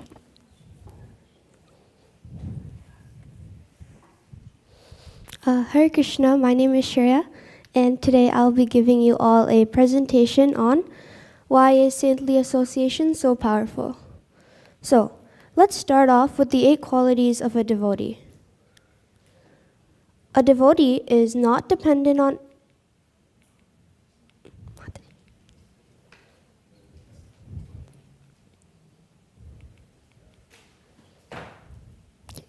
So, a devotee is not dependent on anything, always conscious of Lord Krishna, completely peaceful and endowed with equal vision. They are free from possessiveness, free from false ego, free from pain and pleasure, and free from material greed. But fixing the mind on Krishna is the most important quality, which makes one gradually attain all other qualities. So our goals, habits, and desires all depend on the association that we are in. For example, association with cultured people, one can develop good habits. It reduces one's inspiration to enjoy sense gratification, increases one's inspiration to serve and get attached to Krishna, and one advances on the path of liberation. Whereas association with corrupt people just makes us corrupt. Now let's talk about the main idea of this topic. So what is the power of saintly association? In a simpler form, power of saintly association is that it can purify all your sinful reactions and sinful proclivities. And when speaking about Lord Krishna personally enters the ear holes of the devotees and purifies all their shortcomings and material desires. Initially, one may not have the inclination to hear Harikatha, but one can develop and gradually get the taste for hearing in the association of devotees. In the association of a pure devotees discussion, the Supreme Personality of Godhead it's very pleasing to hear about him, and it's satisfying to the ear and the heart. But by cultivating such knowledge, one gradually becomes advanced on the path of liberation, and thereafter he is freed, and his attraction becomes fixed. If one does not receive direct instructions, Mataji, how do I go back?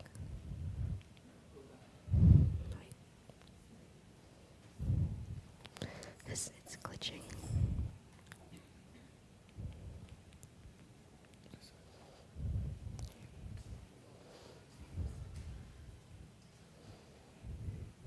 Okay.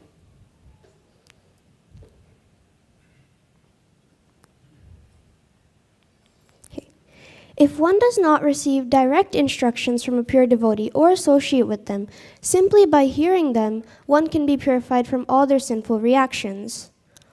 Now, hearing from advanced abilities of Krishna saves one from the ocean of material existence. When one obeys the order of the bona fide guru or spiritual master, one can see things in a new spiritual light, and there blossoms propensity of love, and which gives the fruit of Krishna Prema and the love of Godhead. Taye shravanti gayanti yanumodanti chadritaha matpara shraddhadhanascha bhaktim vidanti te mayi.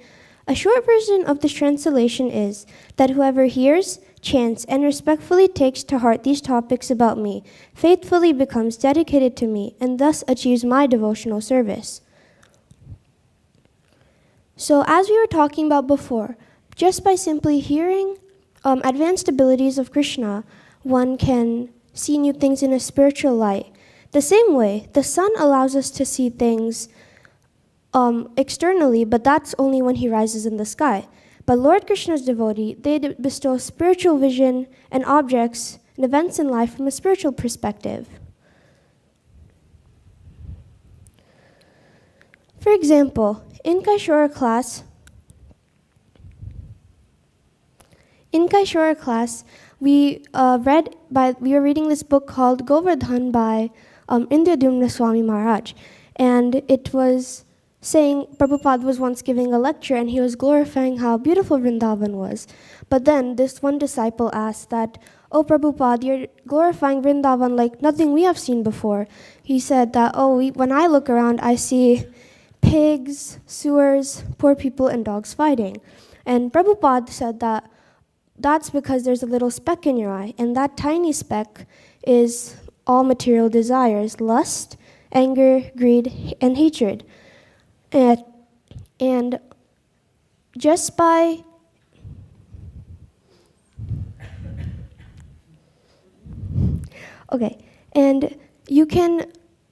just by cleansing one of those attachments, you can see Vrindavan just as it is. And you can do that by associating with very pure devotees, or by simply chanting Hare Krishna, Krishna Krishna, Hare Hare, Hare Rama, Rama Rama, Hare Hare. Hare Krishna.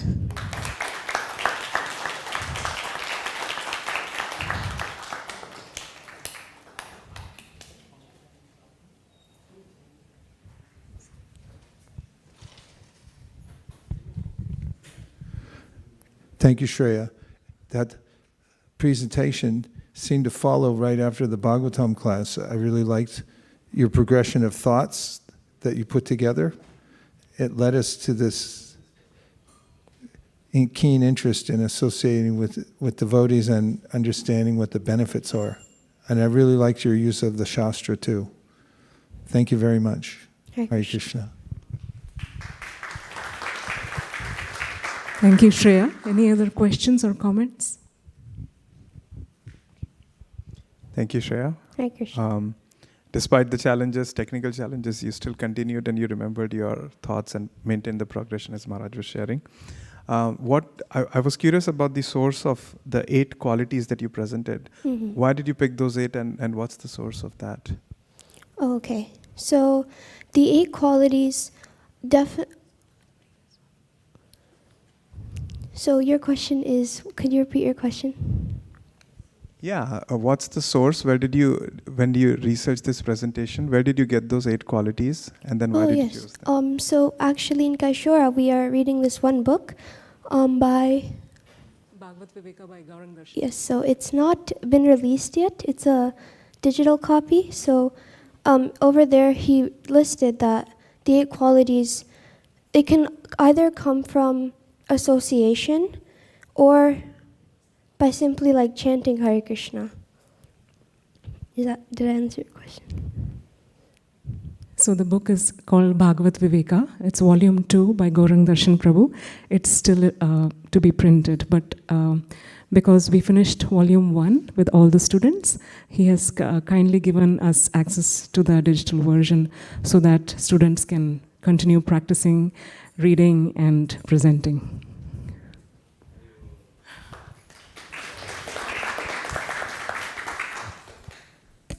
I totally loved the analogy that you made of the sun and like how the sun helps us see things better. Krishna's mercy helps you see through spiritual eyes. So I thought that analogy was really, really great. So it was a really nice slide. Okay, thank you, Mataji. Hare Krishna. So you said that association of saintly people is always beneficial. Is it true? Because sometimes even with devotees we have not so great exchanges, and we have bad experiences, and also devotees come in all shapes and sizes. So how do we discriminate between saintly association and not so saintly association, even in devotee circle? Okay, so for example, some devotees, they chant, they do kirtan, but they're still into some material desires. For example, I'll take stocks as an example. It's quite addictive to a lot of devotees, and they persuade some devotees at temple. So you should try to linger with people whose attraction is only fixed at Krishna and not material desires.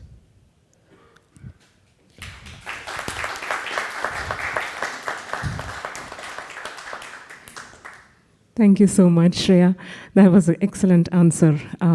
So we pick our association, and that also requires discrimination. Thank you so much. Actually, that is Shreya's father who asked the last question.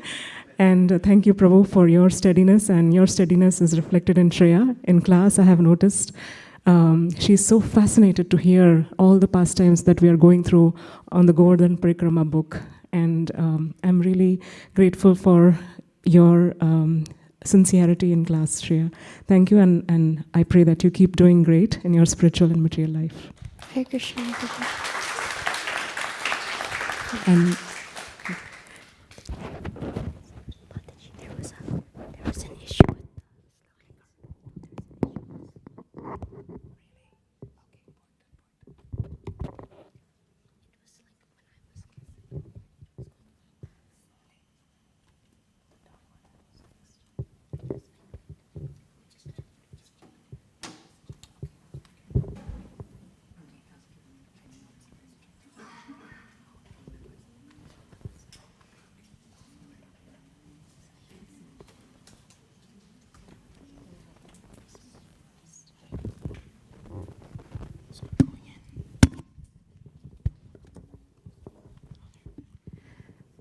Now we'll go on to the next presentation. Sorry about the glitch technically and even schedule-wise, because we missed last 2 weeks.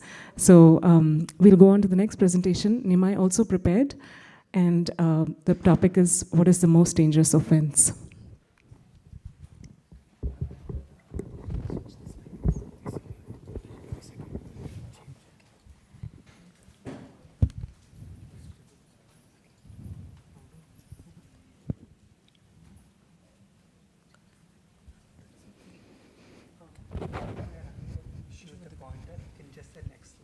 Okay. The pointer. So just say next slide.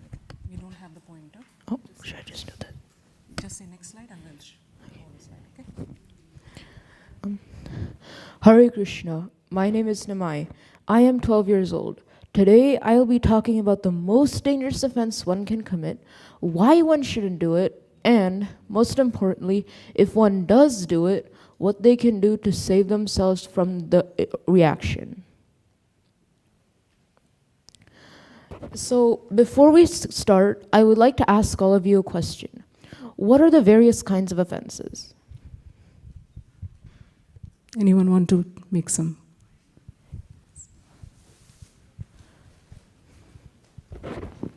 Hare Krishna, being critical of a Vaishnava. Yes, that's one of them. Does anybody have any others? Hare Krishna, telling lies. Yes. Namaprad, offense to the holy name. Yes, that's actually a good one.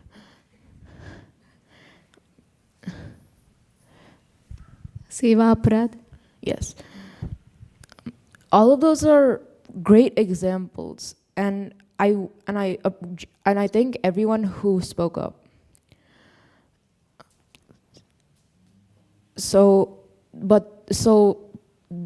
The worst one is actually Vaishnava Aparadha, and I will be going over 4 stories that talk about this. The first story is an example of how someone who offends a pure devotee finds no shelter anywhere in the universe.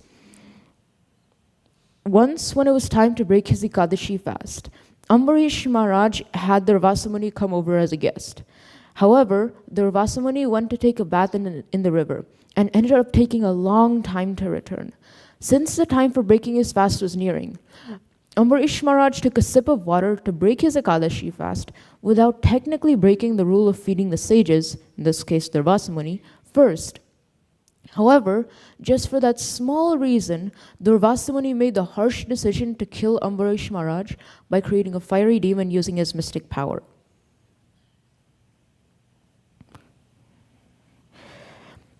Ambarish Maharaj didn't retaliate at all, yet Lord Vishnu's Sudarshan Chakra was angered by Durvasamuni's offense at a pure devotee and appeared there instantly. He immediately killed the fiery demon and started chasing Durvasamuni throughout the entire universe. Durvasamuni fled wherever he could, but no matter where he went, the Sudarshan Chakra was always following him. He even requested help from Lord Brahma and Lord Shiva, yet they were helpless against the Sudarshan Chakra. Finally, when he went to Lord Vishnu made him realize his mistake and humbled him, and told him the only person who could save him from the Sudarshan Chakra was Ambarish Maharaj. This story perfectly exemplifies the sheer impossibility of running away from an offense. It shows how even the Devatas do not and cannot save one who has offended a Vaishnava, how even the Lord doesn't easily forgive a person who has offended his devotees, and how one can be relieved from the effect of Vaishnava Aparadha only by begging forgiveness directly from the Vaishnava, from the devotee whom one has offended. Furthermore, it also exemplifies how false ego is not only the cause of our offensive behavior, but also our inhibitor it's also the inhibitor of our inclination to seek forgiveness. If we keep aside this ego and humble ourselves in front of the Vaishnavas, we become recipients of their mercy and the Lord's mercy as well.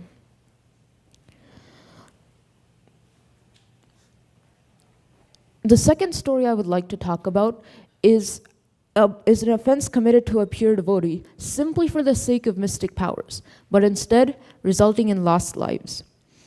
Jada was a great devotee of Lord Vishnu. However, to avoid mundane association, he acted like a deaf and dumb man. For this reason, he was left out in the open to do menial jobs, like look after a field at night. On one such night, a group of dacoits caught him. They took him with them. They planned on doing a ritual for the goddess Kali, and as part of that ritual, they needed to behead a fit man as a sacrifice. However, when they tried to behead Jada, the deity broke open and goddess Kali herself came out. She couldn't tolerate the fact that they were trying to kill a Vaishnava, and since she was a Vaishnavi, she couldn't tolerate this. So even though they were her devotees, she killed all of them. This story also shows how a devotee may tolerate offense against oneself, but not an offense committed against another devotee. Offense to a devotee pains the heart of the Lord and his other devotees as well. This is why one needs to seek spiritual guidance from devotees rather than trying to exploit them for one's material and selfish purposes. The third story, continuing the same story, King Rahugana was going into the forest to meet a sage. However, one of his carriers was unable to carry him, and King Rahugana needed a replacement. So his servants went out looking and found Jada. Jada was made to carry the king's palanquin, but didn't walk properly to avoid stepping on any ants on the road. This angered King Rahugana, who spoke some harsh words to him. Jada then turned around and spoke some words of wisdom to King Rahugana. Owing to his good sense, King Rahugana alighted from the palanquin and begged forgiveness from Jada for not only forcing him to do work for him, but also for insulting him. This story shows how by honestly repenting for one's offensive act and sincerely begging forgiveness, the offender will be relieved from the grave reaction of Vaishnava Aparadha. The last and fourth story is that of Prajapati Daksh, who is an example of committing a chain of offenses. Daksha was very proud of his position and was envious of Shiva's exalted position as a prominent devata. Once, he publicly criticized Shiva in front of many devatas and sages. He called Shiva a monkey-eyed rascal who was unworthy of marrying his daughter Sati. But Lord Shiva was tolerant. Later, once Daksha organized a great sacrifice and invited many devatas and sages, but not Sati and Shiva. Sati, however, went uninvited out of her affection for her father, but Daksha neglected her. Being unable to tolerate this offense towards her husband, Sati gave up her life. Being so hard-hearted, Daksha didn't even try to stop her. This time, Shiva did not tolerate Daksha's offense. He sent a fiery demon to kill Daksha.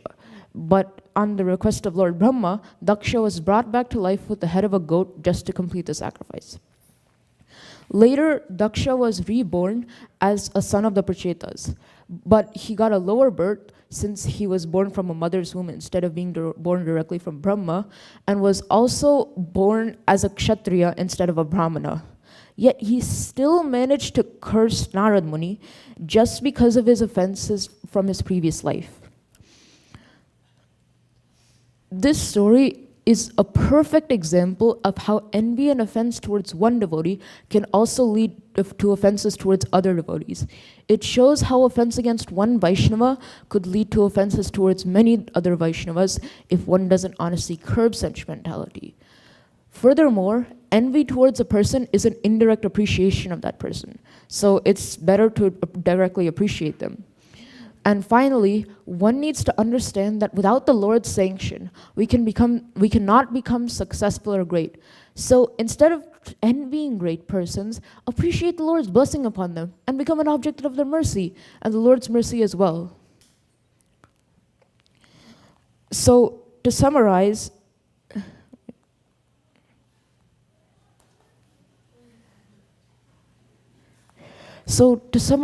what happens to the bhakti of an offender? There are many, many more stories besides the four we discussed regarding the severity of Vaishnava Aparadha. Although the Vaishnava will not feel offended, Krishna will be displeased with the offender.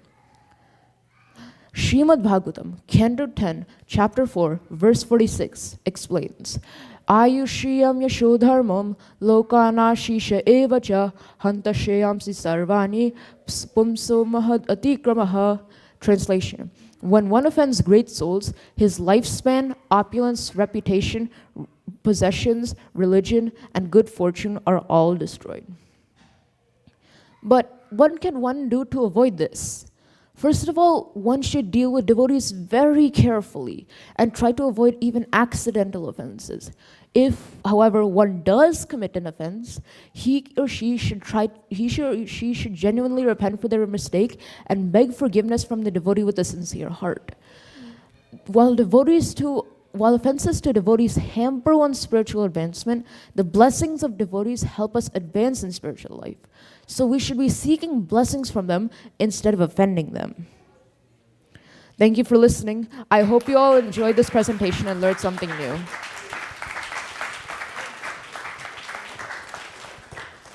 Does anybody have any questions or comments? I have one. You have a good stage presence, and your delivery is nice. You leaned into it, and the cadence in which you spoke was really helpful. You don't have to walk as much, I think. If you didn't pace back and forth, I mean, you had all your movements together, but just not moving back and forth as much, more purposefully, like you were using your hand gestures. But the way you enunciated was fantastic, and your presentation was amazing. Just bringing out those stories and the points that you brought, but I especially like the point about how envy is a kind of appreciation, but it's indirect and you don't get any benefit. What's happening today? Kumbh Mela? The Saturday school is just over. Oh, okay. But I loved how you brought it around to like, oh, you might as well just appreciate them directly rather than indirectly. That was funny, and it was also really apt. Well done. Hare Krishna. Does anybody else have any other questions? Oh.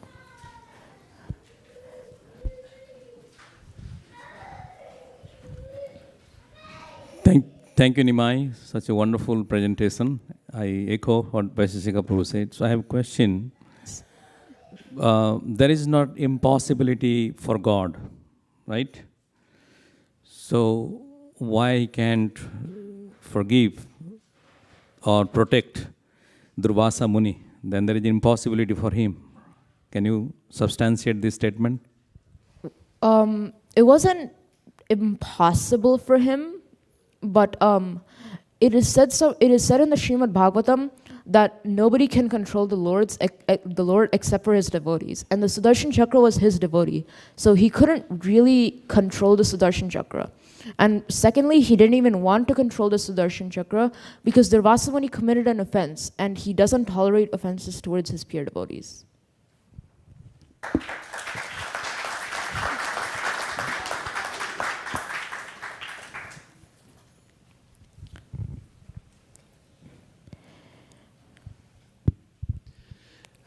I really liked the way you presented, and I know it was a lot of back and forth, and I really appreciate the way Shreya presented in the midst of chaos. You're also doing, I mean, usually peace, we imagine very peaceful situation and somebody sitting, but peace is where even amidst disturbances, you are able to present very beautifully. As Maharaj pointed out, I loved the flow of thoughts through stories, so that was very beautifully done.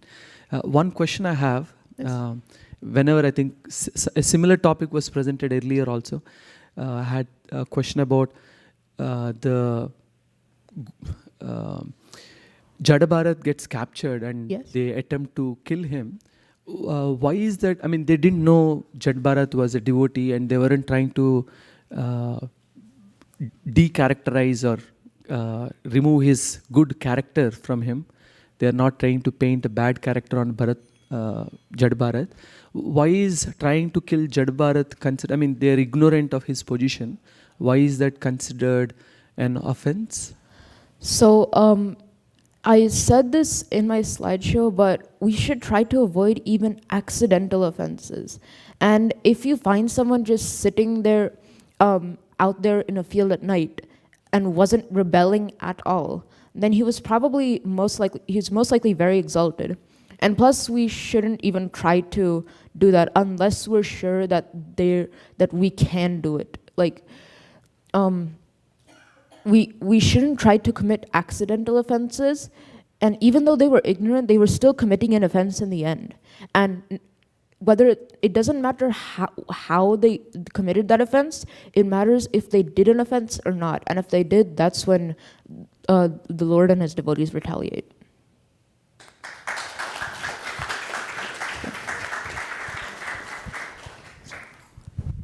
Who made your slides? I primarily made them by myself, but all of the information. They're really good. Oh, thank you.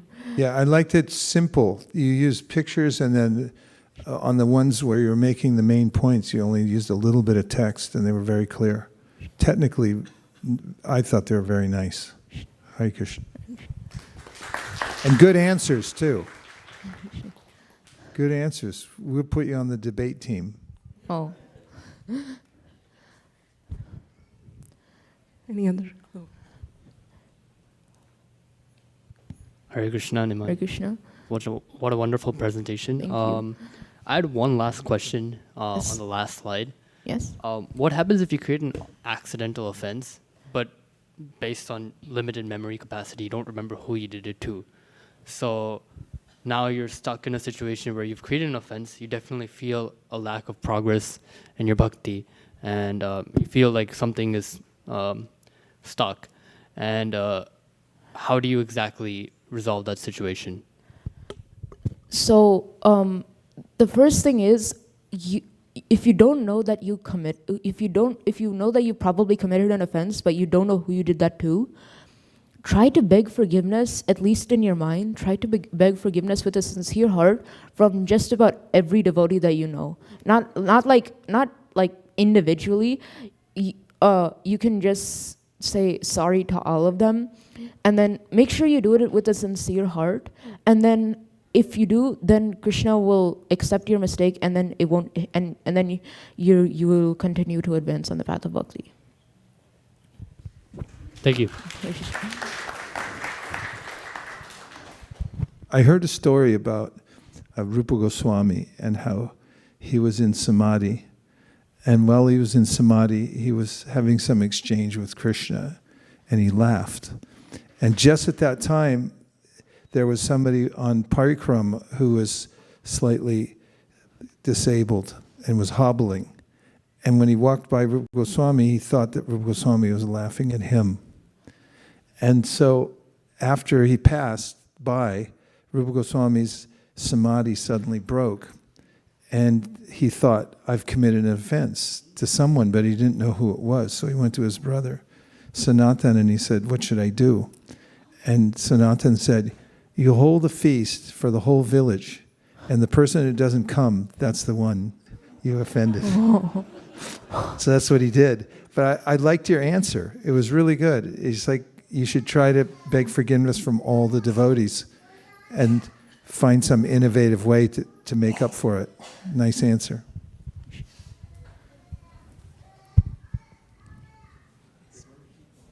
Thank you for your presentation. My question is, you mentioned that to beg forgiveness with a sincere heart, but sometimes I'm unable to access that sincerity. And so what should I do in those circumstances when I'm committing an offense? So this actually also happens to me. What you should try to do is keep chanting and keep reading, and also just try to understand your mistake. Like let's just take you offended somebody in person. Think about how they would feel. You would think about how they would feel, and then you would feel really sorry for that. So you should try to do that, and you should also continue reading and chanting to attain, because that's what brings you closer to Krishna.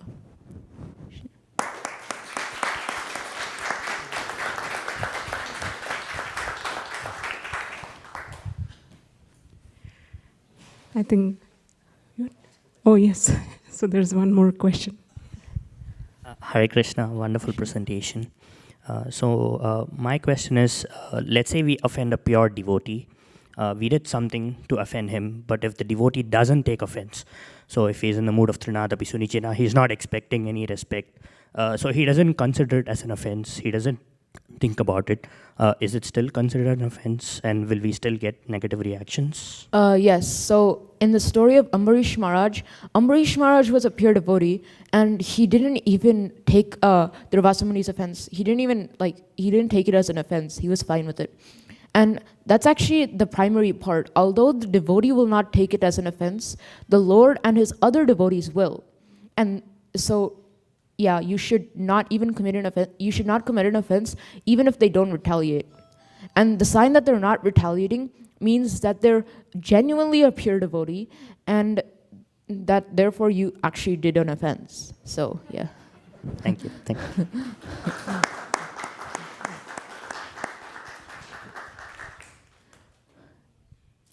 Thank you all so much for your time. I just want to be fair. Actually, Shreya's presentation had many more slides, it seems, but there was a small glitch with our clicker. So I will have her come back in a few weeks to have another presentation and give her a fair chance. And sorry about the technical difficulties again. And very grateful to all your attention and encouragement. It comes with a lot of blessings, and that's what we need. That's what the children need. So without your blessings, without the blessings of Srila Prabhupada and the deities, we cannot progress. So thank you so much for all your open hearts and blessings on us. Thank you very much.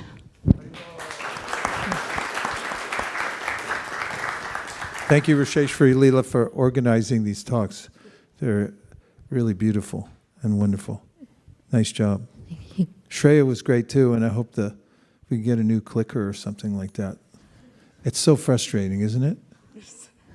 It's a thing nowadays. When you make any presentation, the technology's got to be perfect. I mean, there's perfect, more perfect than most perfect. Here it's always perfect, Ramananda Saka, but anything can go wrong.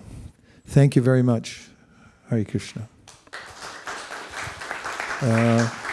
Nirkula and I have to leave because we're going to Sacramento, and we have to be there on time for a program. So there are going to be a few announcements for Bhakti community and also for Sankirtana, but we're going to start moving along so we can make it up to the program in time. So please forgive us for moving around while you're still taking the announcements. And we'll see you next week. Hare Krishna. Hare. Bhakti community.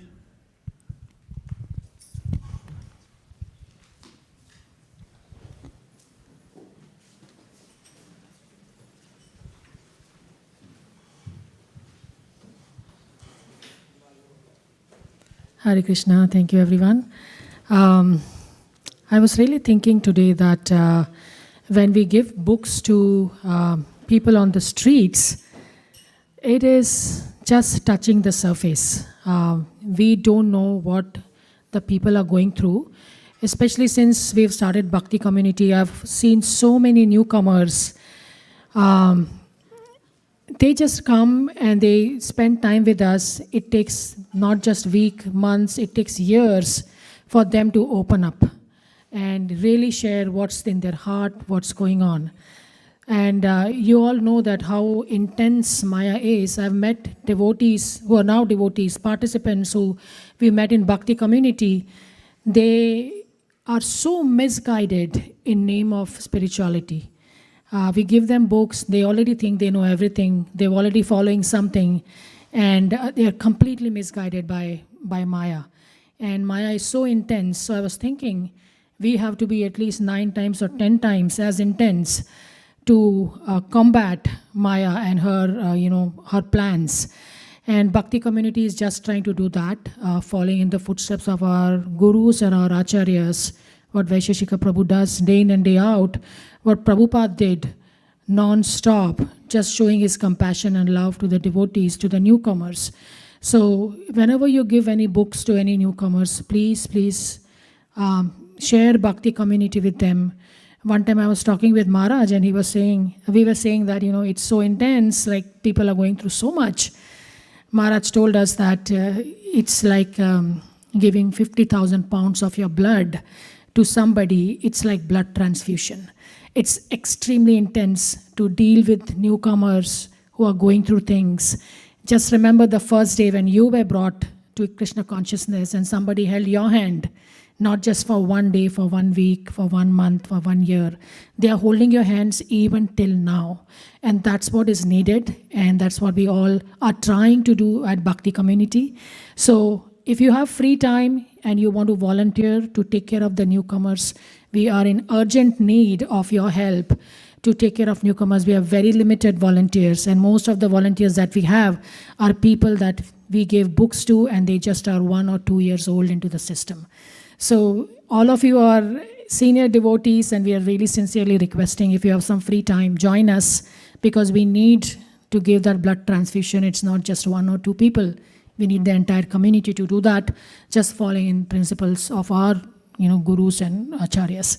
So please share Bhakti Community whenever you meet any newcomer. We'll be happy to onboard you on the system. Hare Krishna. And hear from Malini now.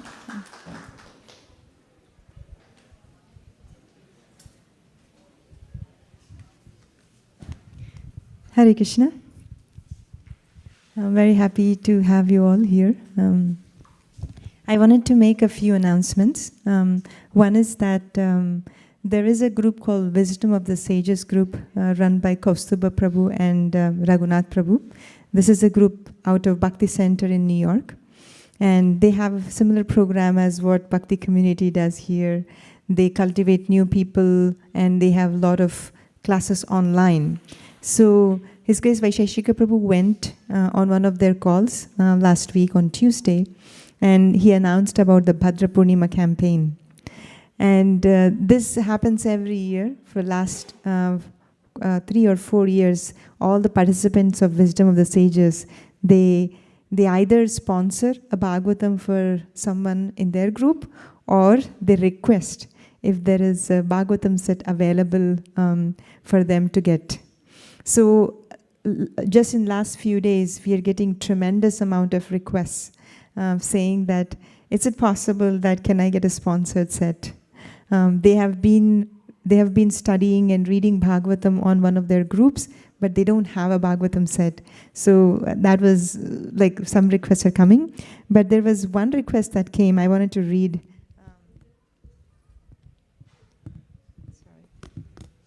I have 2 phones, so this is the Sankirtan phone. So one of the attendees, he texted. Okay. He said that he wanted to donate for a Bhagavatam set, and he said, I'm so grateful for the opportunity. I received a donated set a few years back through the Wisdom of the Sages, and it brought me so much peace during the most difficult time in my life. I pray this set can do the same for someone also, that it will allow someone to feel the deep, continuous, unconditional love from Krishna. So it's really, really nice to get some of these kind of things. And apart from that, we went to Cupertino last week. Achyuta Kumar Prabhu was there, and Achyuta Kumar Prabhu does Bhagavatam sets in dozens, at least to a minimum, if not 20. I think he did 20 or something last week. So there was one person, Dhira Prashant Prabhu was distributing the Bhagavatam set. He came to the table and he asked, what are these books? We said, it's Srimad Bhagavatam. He said, I'm an atheist. I don't want to read Bhagavatam. And then we told him that if you're an atheist, you should definitely read these books, because then you become stronger atheist and you can refute all the philosophy. And then he immediately took the entire set of Bhagavatam. He gave the donation, and he said that, I also have a friend who lives in Texas. I think you should also send him a set. And he said, I will send you the address. It was really, really funny, but at the same time, people actually do not know what atheism means. Also, it's just becoming a popular religion these days. So it was nice to see those interactions, and And there was one person whom Achyuta Kumar Prabhu distributed a Bhagavatam set, and we were doing a live at that time for the Oceana call for the National Sankirtan Leaders call, and we asked him, would you like to be on a live TV? And he said, yes, I'm okay to be on live TV. And when we were asking him question, why are you taking the Srimad Bhagavatam? He took Srimad Bhagavatam and he gave $500 donation. And we asked him, why do you think you're taking this? He said, I'm lucky that in my generation, I at least had some stories I heard, either through my parents, grandparents, or someone, but I want to pass this on to my next generation. And this is not something that we told him, but he told himself. He was so appreciative of this cause, and he said, I hope you meet your goal of 55,000 Bhagavatam sets worldwide.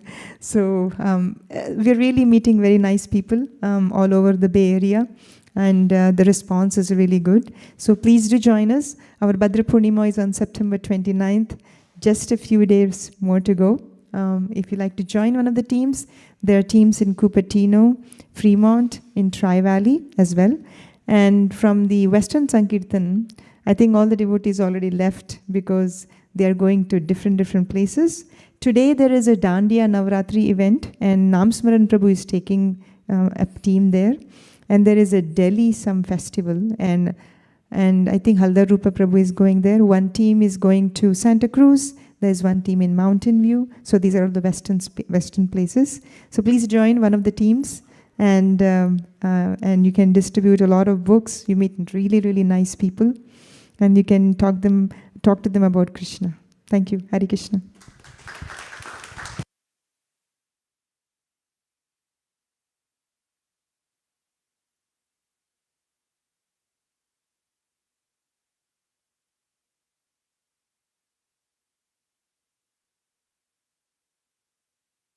Hare Krishna. Today's prasadam was cooked by Yashoda Kripa Prabhu, Pavani Bhakti Mataji, Ramapriya Prabhu, Krishna Prabhu, Sandeep Prabhu, Mahesh Prabhu, and Hitesh Prabhu. And today's prasadam is Pavani Bhakti Mataji's special khichdi recipe.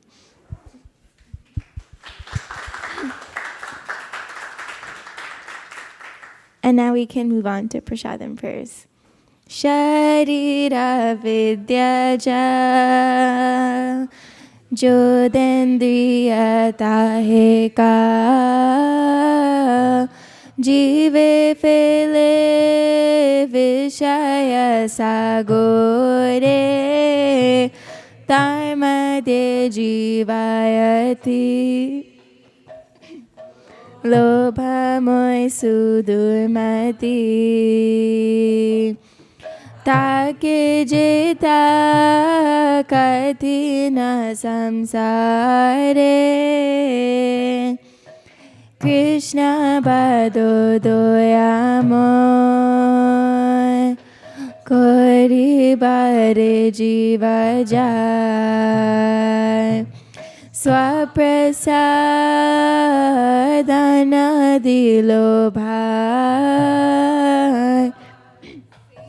से अनमृत पाओ श्री श्री राधा कृष्ण गुण गाओ प्रेमेदा को Shri Chaitanya Nitai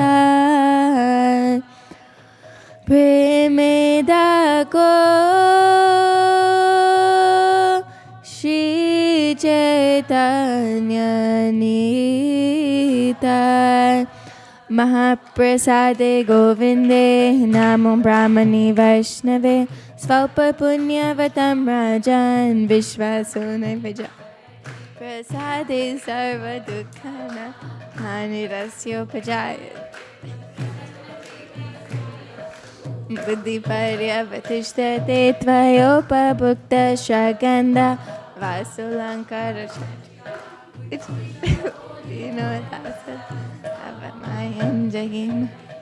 Please come take prasadam. Hare Krishna.